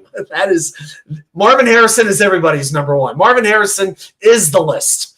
Okay, so obviously we'd all love Marvin Harrison, but come on, number 10, Marvin Harrison will be gone by number 4 to Arizona at the absolute latest. And we're not trading up 6 spots to get one wide receiver when we need to build an offensive line. But we can dream. We can dream. We can always dream. All right, but Xavier Legette, 71 catches, 1,255 yards, 7 touchdowns. He had 14 catches over 30 yards. That's the most in college football. If you want a player comp for this guy, think DK Metcalf. He is explosive like an atom bomb. Jets fans, does that sound exciting to you? It sure does to me. He is going to give you that yak ability. He knows how to track the ball incredibly well over his shoulder. Great catch radius. His contested catch ability is absolute top-notch. Top-notch what he could do. The things I saw him do to help out Spencer Rattler were amazing. And then you throw in his physical instincts. You throw in those hands that are like vices. You want to fix the red zone issues. Legette is going to do that. Okay? To me, his upside as wide receiver is the 2nd highest in this class, only to Marvin Harrison. That's how much I like him. I really, really do. Now, with issues, it's a limited sample size. He's a possible one-year wonder. He really only started to emerge this year. He hasn't been putting up productions for 3 or 4 years. It's really only been 1. And with the route running, it's not that he can't run them. It's just that he only had so many routes to run. All right, so he had a limited tree. He hasn't shown that he can't run the short options, but he's really being used in that South Carolina offense to take the top off of the defense. Okay, so I really like Legette, but it would take a situation where the Jets either trade down or trade up because I think he's going to go pretty much at the top of the 2nd round. That's what I'm projecting. Top, middle at the absolute latest. Jake, for me, this is the guy I really, really like. I mean, if you want to make the case for a Ladd McConkey, you absolutely could do that too. But considering what I watched on film, I really, really liked it. I think he would be an amazing compliment for Garrett. I really do.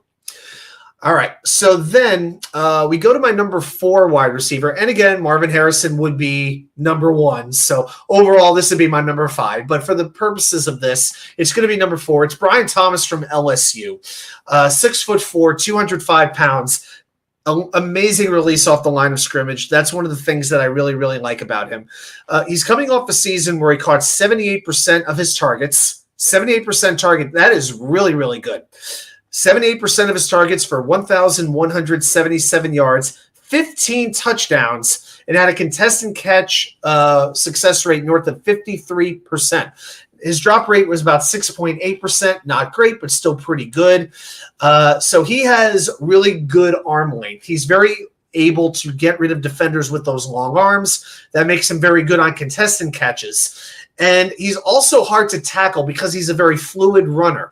I talked about with other wide receivers that we talked about earlier, maybe they weren't very fluid in the hips. They don't run as freely. They're a little bit stiffer in that way. Thomas is incredibly fluid and can change direction very quickly. That makes him tough to tackle, and that's why that really, really matters. But even though he's not only 6'4", but he knows how to high point the ball. He knows where to go, when to jump to reel the ball in.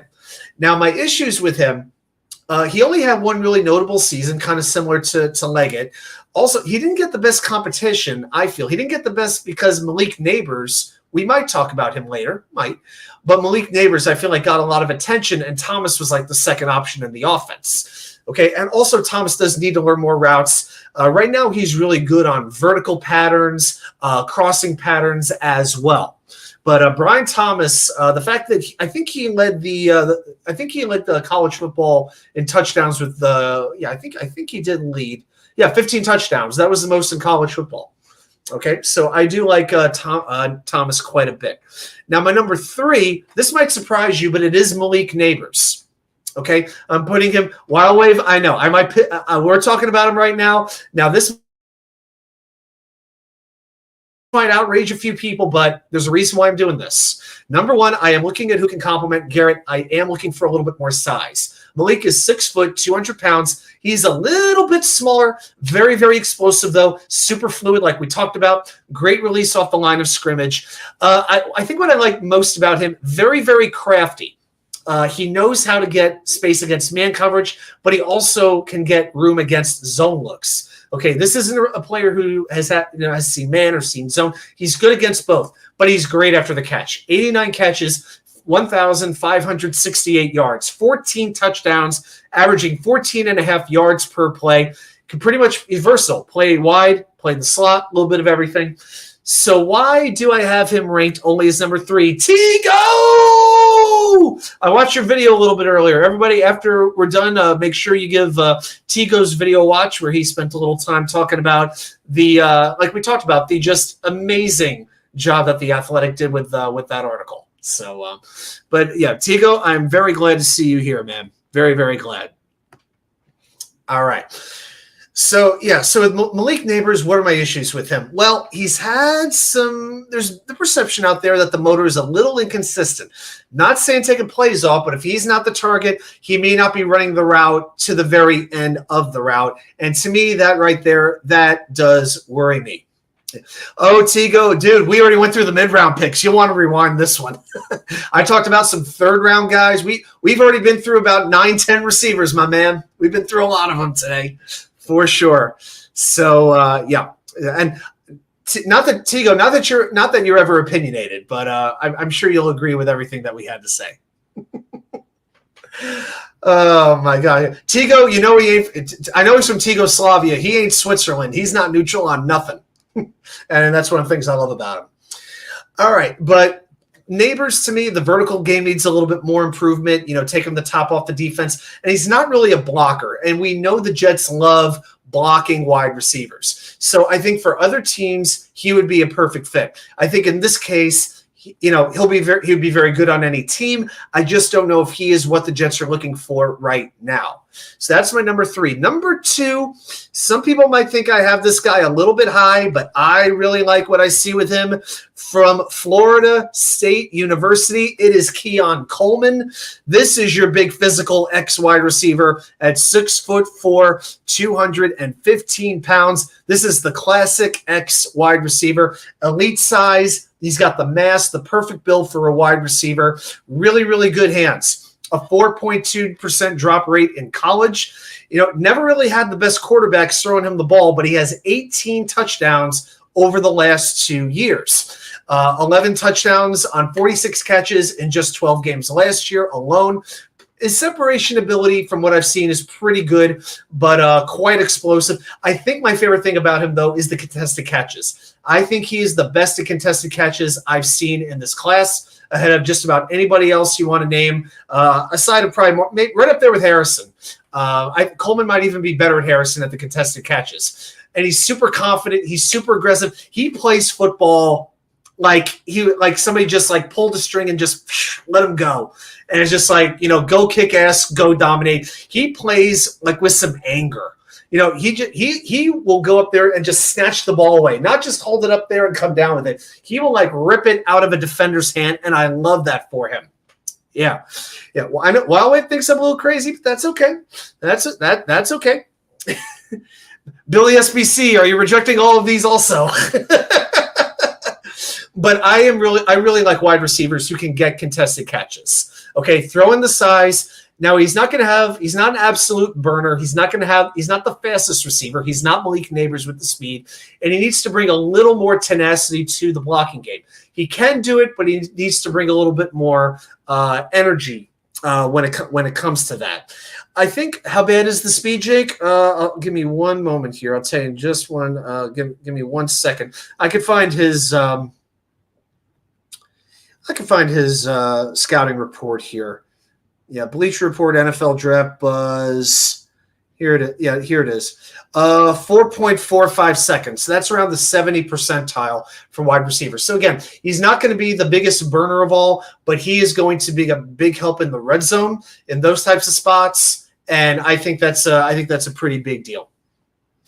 Think everyone thinks you're crazy. Coleman is good and all, but wide receiver number 2. Again, Tigo, I'm not counting Marvin Harrison. I'm leaving out Harrison because I don't think he's gettable. Okay? Easy there, Tiger. Easy. Okay? I left out Harrison because the Jets are not going to have a chance at him. They may not have a chance at Neighbors either, but you never know. Okay? Number 1 for me is going to be Rome Odunze from Washington. All right, 6'3", 215 pounds, team captain. We know the Jets love their team captains. The player comparison I've heard is somewhere between Michael Thomas and T. Higgins. Hey, everybody can laugh. It's cool. It's totally cool. Yeah, we could all laugh at each other. We could all look foolish now, but eventually some of us will be right and some of us will be wrong. I'm trying to get different skill sets on the field for the Jets. Okay, as much as we love Garrett, you're only going to see so many times when he can just pull a ball out of thin air. Like the play he made against Buffalo, you're not going to see that all the time. So I want different skill sets at wide receiver. That's why I'm looking for some size. Okay, and yes, obviously if we had the number 2 pick or whatever, Marvin Harrison would be my number 1. I know.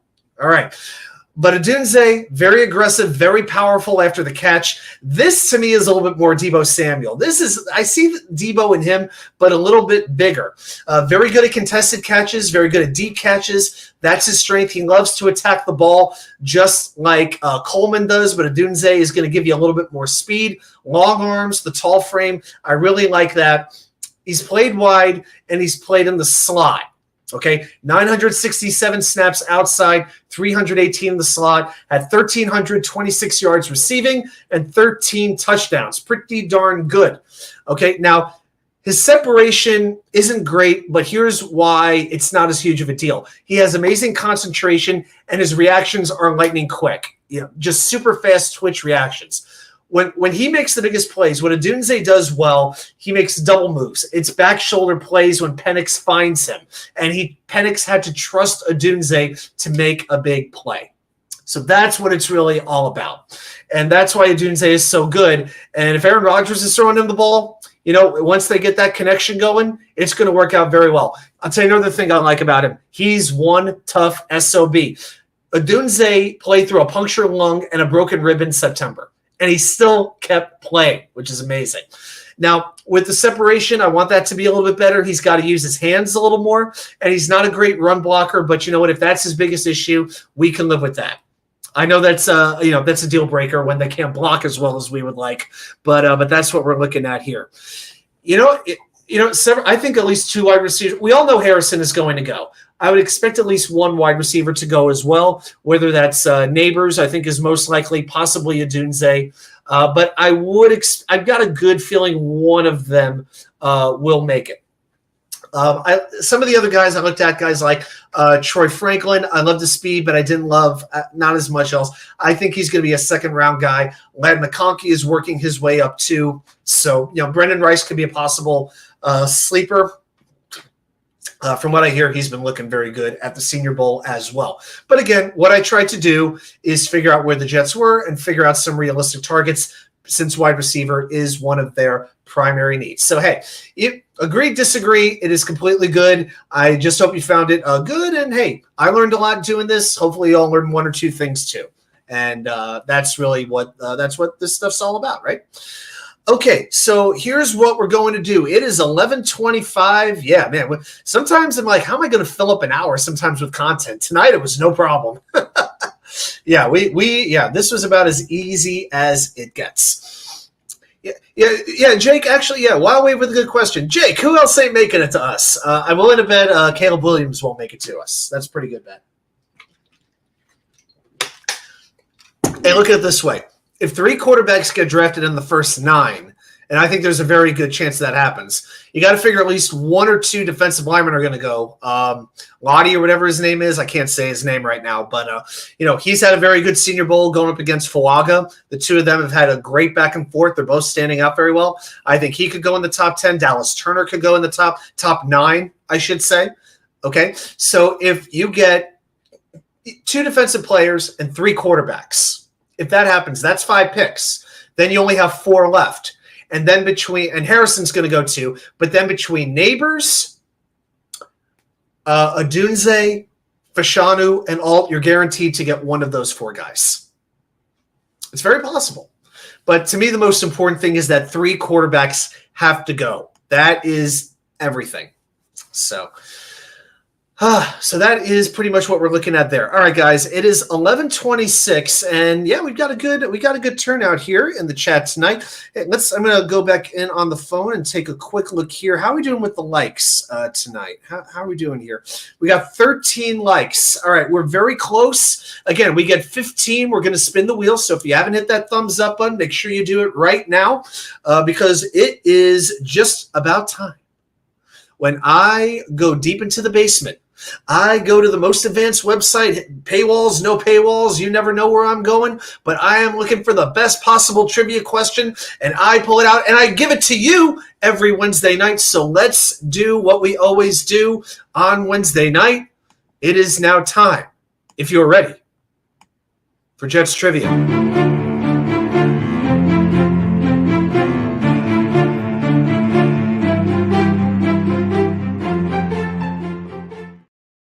Man, I'm really glad that those videos saved after my computer issues this week. All right, we have 5 minutes, and it's going to be a draft question.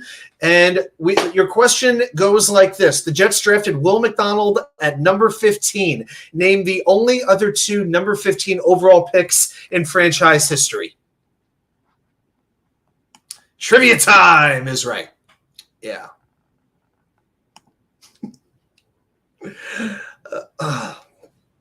Ryan Leaf. Hey, the fact that he's got a bit of a broadcasting career, hey, just shows you can make anything. Hey, you can have the biggest failures, but reinvented.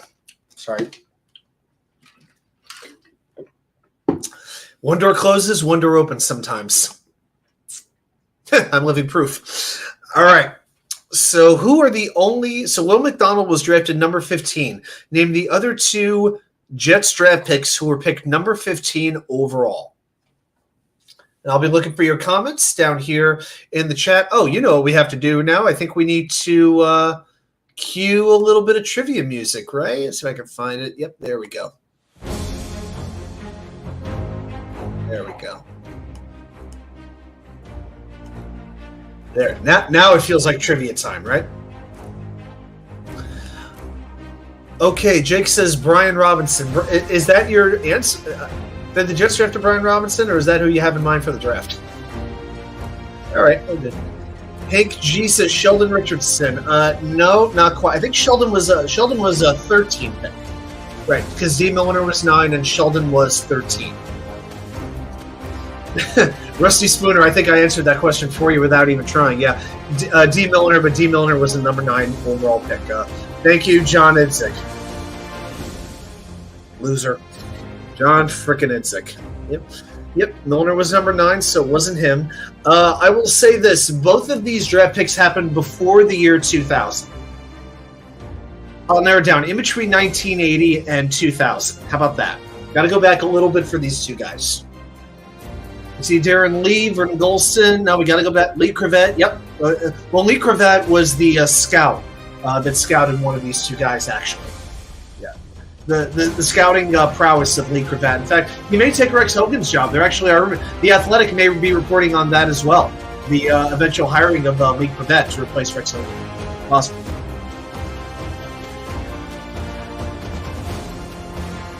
Okay, Billy SBC says Johnny Mitchell is 1, and you are correct. 1996, Joni Mitchell. Help me, I think I'm falling. Johnny Mitchell is 1. There was one other pick, though, and it was before Johnny Mitchell was drafted. Got to go back a little bit for this one, but again, between 1980 and the year 2000. So you have to go back a little bit. I will say this was not a successful draft pick at all. Not at all. This is one I think, we might need Curly Norman and his positive energy, or Nick, or Green Bean, or, well, if he was still around, but, yeah. Hope he's good. Let's see. He only played for the Jets, I can tell you that, and he actually now manages, I understand this guy manages a sports bar and grill down in Texas. Hey, gee, where's Nick tonight? I don't know. I talked to him about 2 hours ago. I think he's just taken the night off since his boys are down at the Senior Bowl. He didn't want to do a show tonight by himself. So. Billy SBC clearly looked it up. I will admit this. The reason I know this name, the first time I heard it was on a Joe Beningo rant on WFAN when he was going through Jets draft pick busts. And this guy was mentioned.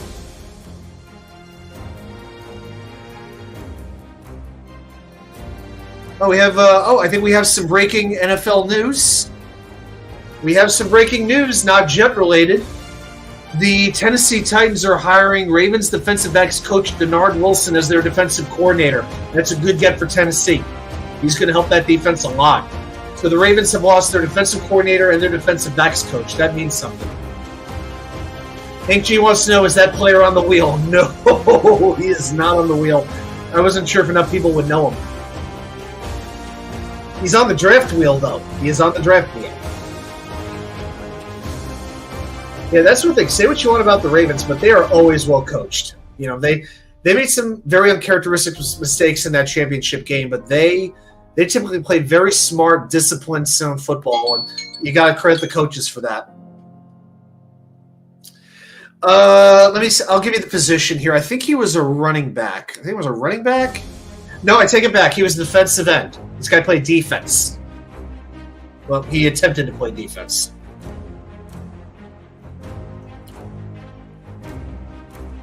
Played the University of Arkansas. Yep, our 5 minutes have elapsed. Wildwave says Jeff Lageman. No, not Jeff Lageman. Not a bad guess, though. One Jeff Lageman.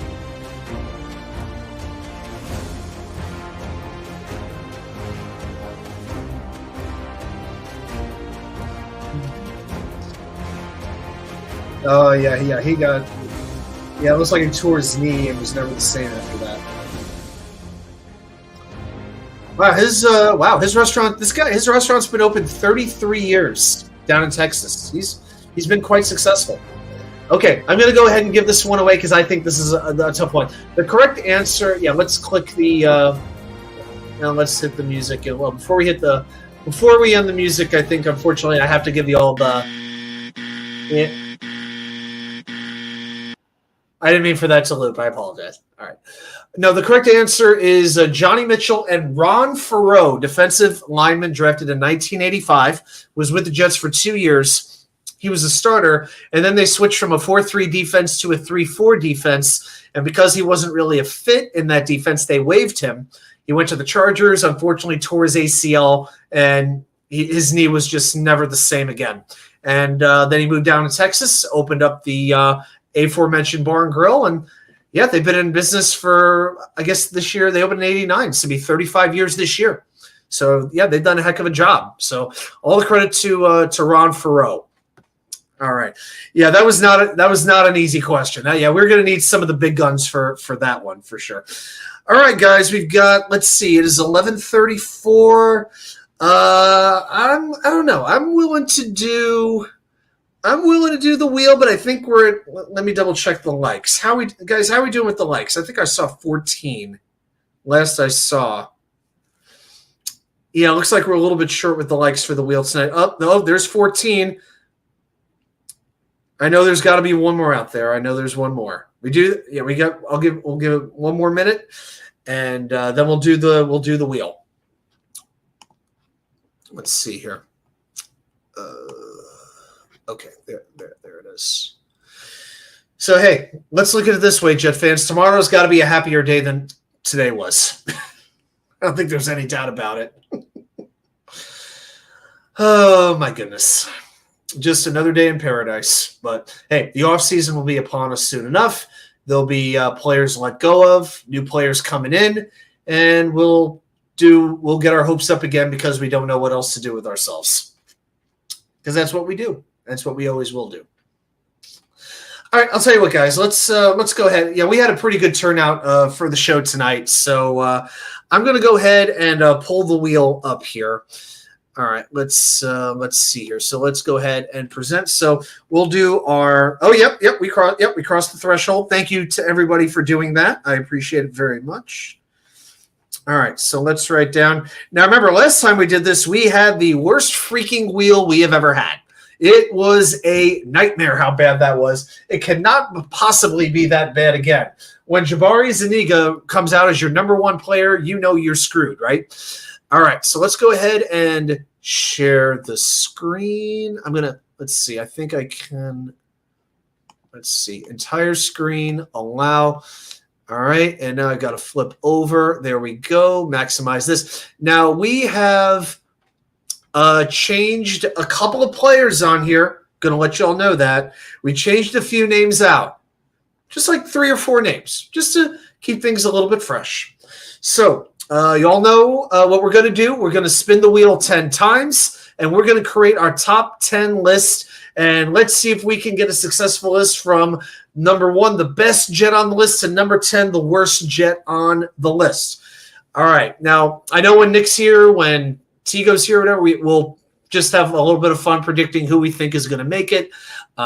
On my own, not quite as fun, but we are going to start to spin. So I'll give you 10 spins. And guys, when we land on the player, you all know what to do. You'll reply in the comments with what number you want to put that player. I'll kind of look and see what number's winning out, and that's where we're going to put them. All right, guys, here we go. We're going to start with spin number 1. Let's spin that wheel. And it comes to a stop on one of the greatest of all time, Mark Gastineau, legend of the New York Sack Exchange. Who knows how many sacks he would have had if they had counted during his whole career, but for a long time held the single-season sack record.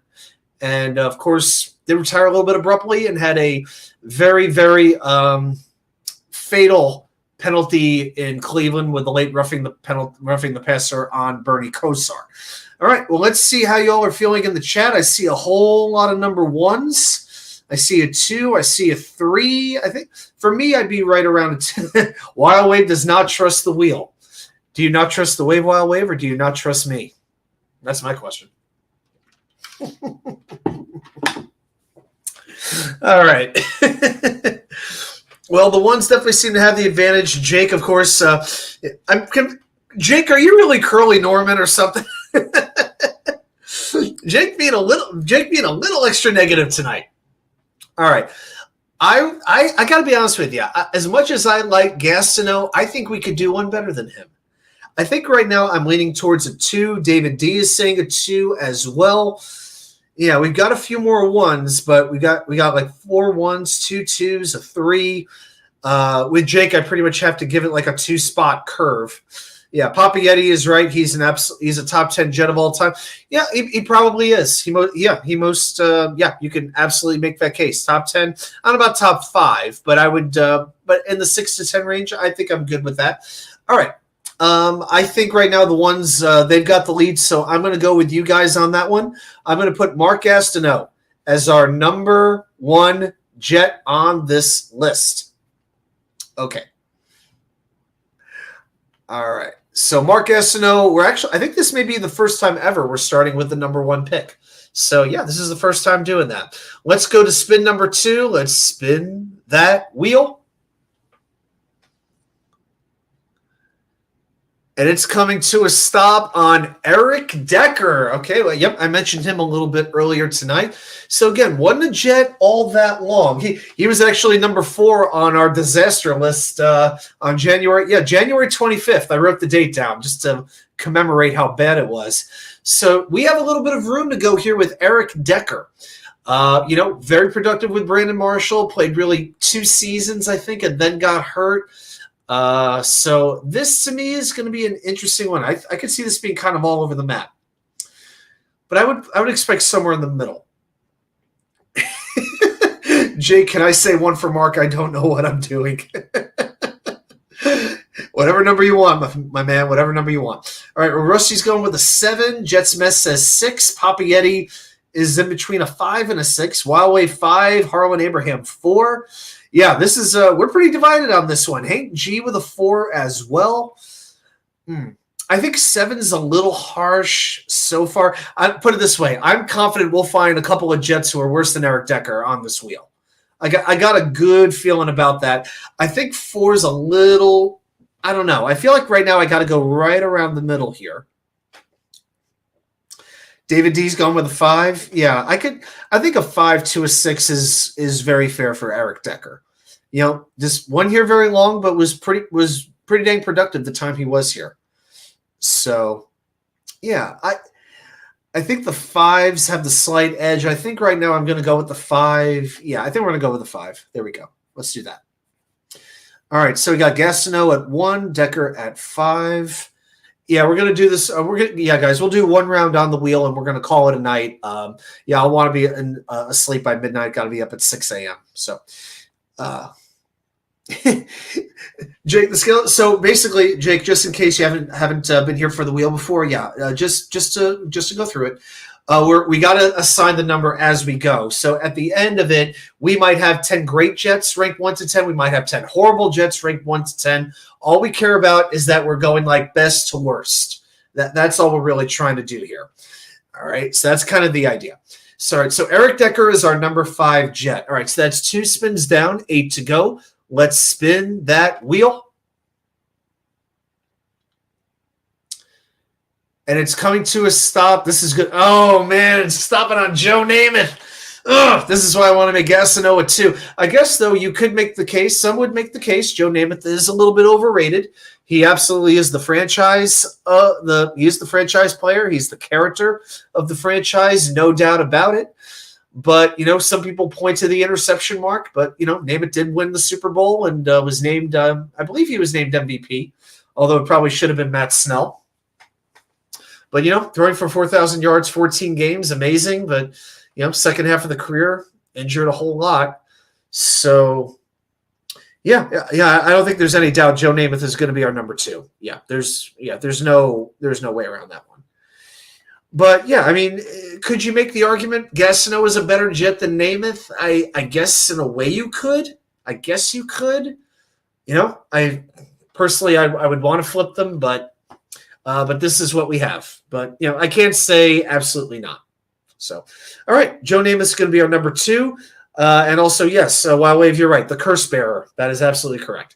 All right, spin number 4. Here we go. And it comes to a stop. Man, we're doing Marcus May. Okay. Safety with the Jets for several years. Now, of course, with New Orleans, just be a little bit careful if he's driving the car. Just got to be a little cautious of that right now, right? But, this is the first time we've ever landed on Marcus May. Yeah, I'm going to be very interested to see where you all go because I don't really have a feeling for this. I would put him below Decker. Now, Marcus May was not a bad Jet. I mean, there were times when he was maybe the best defensive player on the field for the Jets. Let's see what y'all are saying. I got some 9s, I've got some 8s, I've got some 7s. So we're going a little bit lower with May. Yeah, I would go. I definitely would not make him a 9. No. We have some all-out busts on this wheel. No, we're going to get at least 2 players worse than Marcus May. I'm pretty confident. Yeah. This is going to be a tough one here. This is going to be really, really difficult.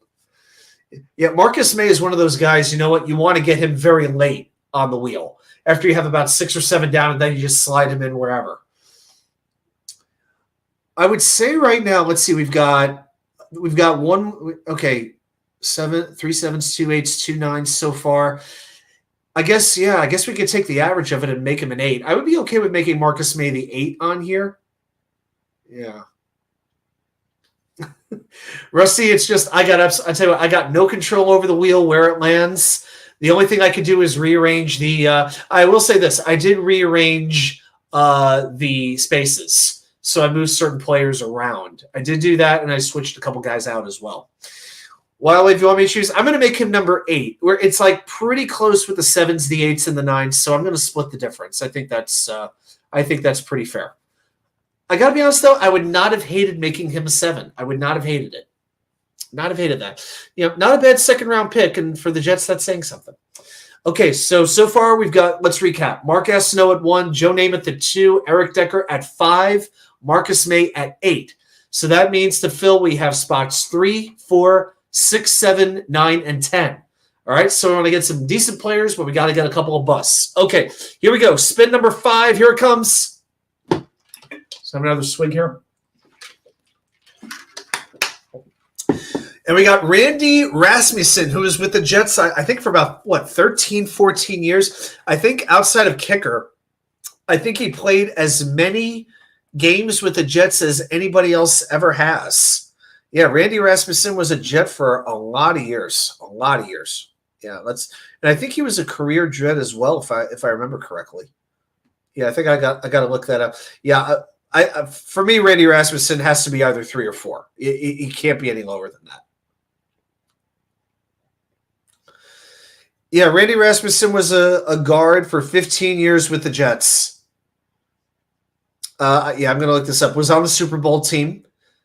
Played 207 games. He was, and he played from 1967 to 1981. I mean, that's pretty impressive. He played 3 decades for one team. It's pretty good. Let's see. Rusty's always a little extra negative. Yeah. Hank with a 6, Jets mess with a 4. I see a 3, a 6, a 4, a 5. We can't. Rusty Spooner can't make it a 5. Eric Decker's got spot 5. Yeah, try to be fair with the positions. I'm trying to be fair with the position because guards don't really get the glamour. They don't get the glory, right? Yeah, we're getting some the guys we're getting. They're like pretty good Jets, but they're a little polarizing, aren't they? A little bit. 1, 2, 3, 4. I'm seeing a lot of 4s. Yeah, I think we're leaning towards the 4 on this one. Yeah, I got to put. Yeah, Rusty thinks it's a 6. I got to go with the 4. I got to rank Randy Rasmussen as a better Jet than Eric Decker. I do. 14 years versus 3 years. Super Bowl, no Super Bowl. I got to put Rasmussen above Decker. I really do. Not that I saw him play, but. Yeah, when you play that long with the Jets for in the Ring of Honor and whatnot, Randy Rasmussen to me is he's on the team. He's number 4. Wow, so we've got spots 1, 2, 4, 5, and 8 filled. Yeah, we got to start getting some lousy players here. Maybe I made the wheel too good. I don't know. All right, here we go. We're halfway home. Spin number 6. Here we go. And we're going to land on, oh boy, Jeff Cumberland, one of my least favorite players in recent memory. Jeff Cumberland was one of those Jets that just downright annoyed me. Is like when he would make a catch, I'm like, why couldn't it be somebody else? I never, ever liked him. I never was a fan of him. Undrafted free agent in 2010, played with the Jets for 5 years. NFL career stats. What do you do with it? What do you do with the Jets? 10 touchdowns as a Jet. For his career, a little over 1,100 yards for his whole career. 86 catches. I mean, to me, he was very much a Jag. But yeah, it was with the Jets from 2010 to 2016, basically there for 5-6 years. But he was just there.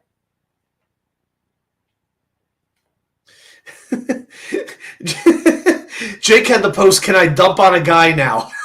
we had to approve it because YouTube thought it was questionable.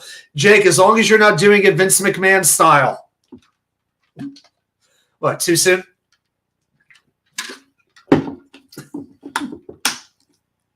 Jake, how bad can this wheel get? He should be 10. I would rate him below Marcus May, for sure. Hank G going 10. Jake's going 10. Papa Yeti. Yep, we got a couple of 9s here as well. Harlan, the 8 spot. Marcus May has the 8 spot. So where would you like to move it to? Harlan, I'll let you go ahead. If you'd like to give us another number, whether it's 9, 10, 3. Yeah, this is fun tonight. You got to say that the one thing when bad news happens with the Jets, we all have shit to talk about. It gives us content, no question about it. All right, I definitely think 9 is winning out with Jeff Cumberland, and I think that's the right spot. I think that makes sense. Okay, so let's give you all a recap. So far we've got number 1, Mark Gastineau. Number 2, Joe Namath. 3 is blank. Number 4 is Randy Rasmussen. Number 5, Eric Decker. 6 is blank. 7 blank. Number 8, Marcus May. Number 9, Jeff Cumberland. And number 10 is blank. All right, so we got it's kind of spaced out a little bit. All right, I like it. All right, we got 4 spins left. And again, if we land on the same player, we respin. All right, spin number 7. Here we go. And we are going to land on, oh boy, Curtis Martin, another one of the absolute GOATs of all time. Yeah, as if there's any doubt where he's going to go on this list. Yeah, man, this is one of the best lists we've ever had. I got to say, we haven't had any all-out busts yet. Yeah, Curtis Martin is obviously going to be number 3. I can't put him any higher, unfortunately.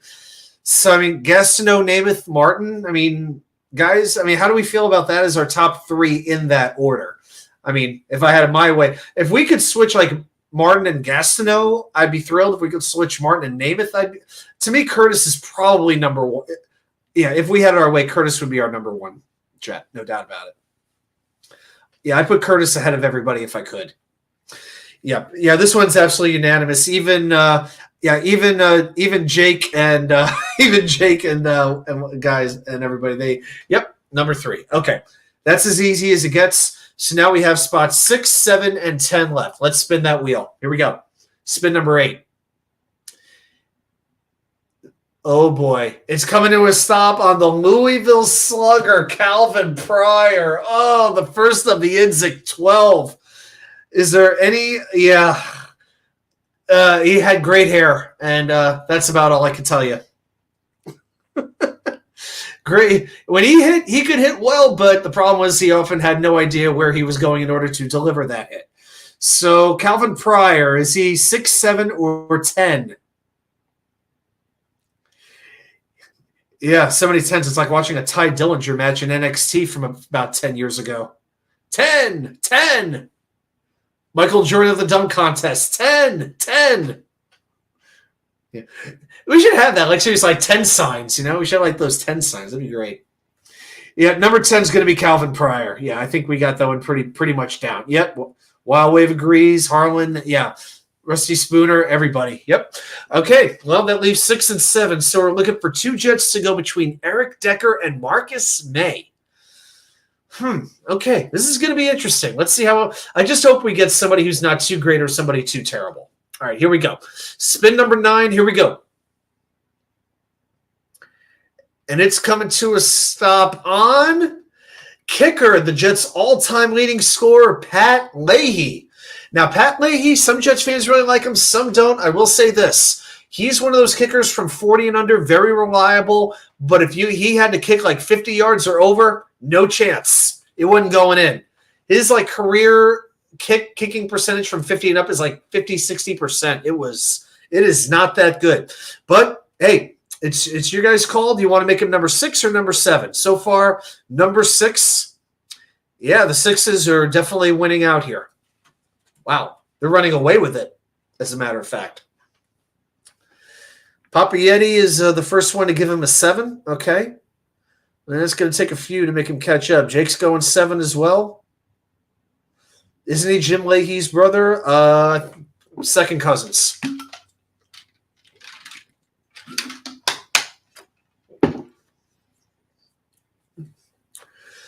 All right, I think we've got a little bit of an edge right here to the 6s. So okay, yep, let's go ahead and do it. Pat Leahy is going to be our number 6 player. All right, so let's yep, that just leaves spot number 7. All right, yeah, I'll give you a quick recap. So number 1, Mark Gastineau. Number 2, Joe Namath. Number 3, Curtis Martin. Number 4, Randy Rasmussen. Number 5, Eric Decker. Number 6, Pat Leahy. Number 8, Marcus May. Number 9, Jeff Cumberland. Number 10, Calvin Pryor. I got to say, this is about the best list we've ever had so far. Let's see what happens with number 7. Last spin of the night. And here we go in 3, 2, 1, spin. Come on, let's finish strong. Let's finish strong. And we're going to land on this has potential. Oh, Kevin Mawai. I thought we were going to get Leonard Williams. Man alive. We got 5 Ring of Honor members. We got 3 Hall of Famers on this list. Man, so Kevin Mawai is going to have to go number 7. Man, oh man. Wild Wave, you want a respin? All right. You know what, guys? I'll give you one respin. Yep. All right. I'll give it to you guys. You have hung with me tonight till midnight almost. Yep. So we're gonna do one more spin. I can't put Kevin Mawai at 7. All right. We'll give it one more chance. One more chance tonight. All right. Executive decision. Here we go. Spin number 11 for spot number 7. If this lands on frickin' Hackenberg, I'm gonna cry. Okay, we lost. Oh my God, we landed on Christian Hackenberg. And guys, we all know when that happens what that means. We lost this wheel. All right. Well, we had a pretty dang good run. Oh, Billy, I guess I left your comment up the whole time. All right, my bad. Yep, always rigged, Rusty. I wish we had kept Mawai on there. Yeah. So on this list, Christian Hackenberg was a better Jet than Marcus May. Yeah, we got pretty close, but unfortunately, we got to call this wheel a loss. This one did not work out quite so well. Well, guys, I'll tell you what. It's been a fun night. We talked a whole lot about wide receivers. We talked about the Athletic article, talked about Sean Jefferson, talked about Rex Hogan as well. At the beginning, if you joined us late, we talked some Rangers, talked some NBA as well. Go back, check that out if you haven't already. Just a quick word, what's coming up on the channel. Next week, we'll be doing a Super Bowl prediction. I will be doing, if you're a baseball fan, particularly if you're a New York Mets fan, I will be doing a top 20 prospect ranking from 20 all the way to 1. I'm going to release that over a series of videos, so you'll want to watch out for that. But I will be doing more draft research, and we'll be doing all of that live on the show. So next week, I haven't decided yet what position we're going to do, but we're definitely going to be looking at something. Plus, we'll have that Senior Bowl knowledge so that we'll know even more with what we're talking about. And I'm going to keep bringing it as well as I can for you every Wednesday. I want to thank everybody for joining me tonight. Again, please like, subscribe, share the channel. share the broadcast with anybody who might enjoy it. But I thank everybody for taking this ride with me. Have a great night, and we'll see you right back here with more content from you know where. The Wicker Chair. See you later, everybody.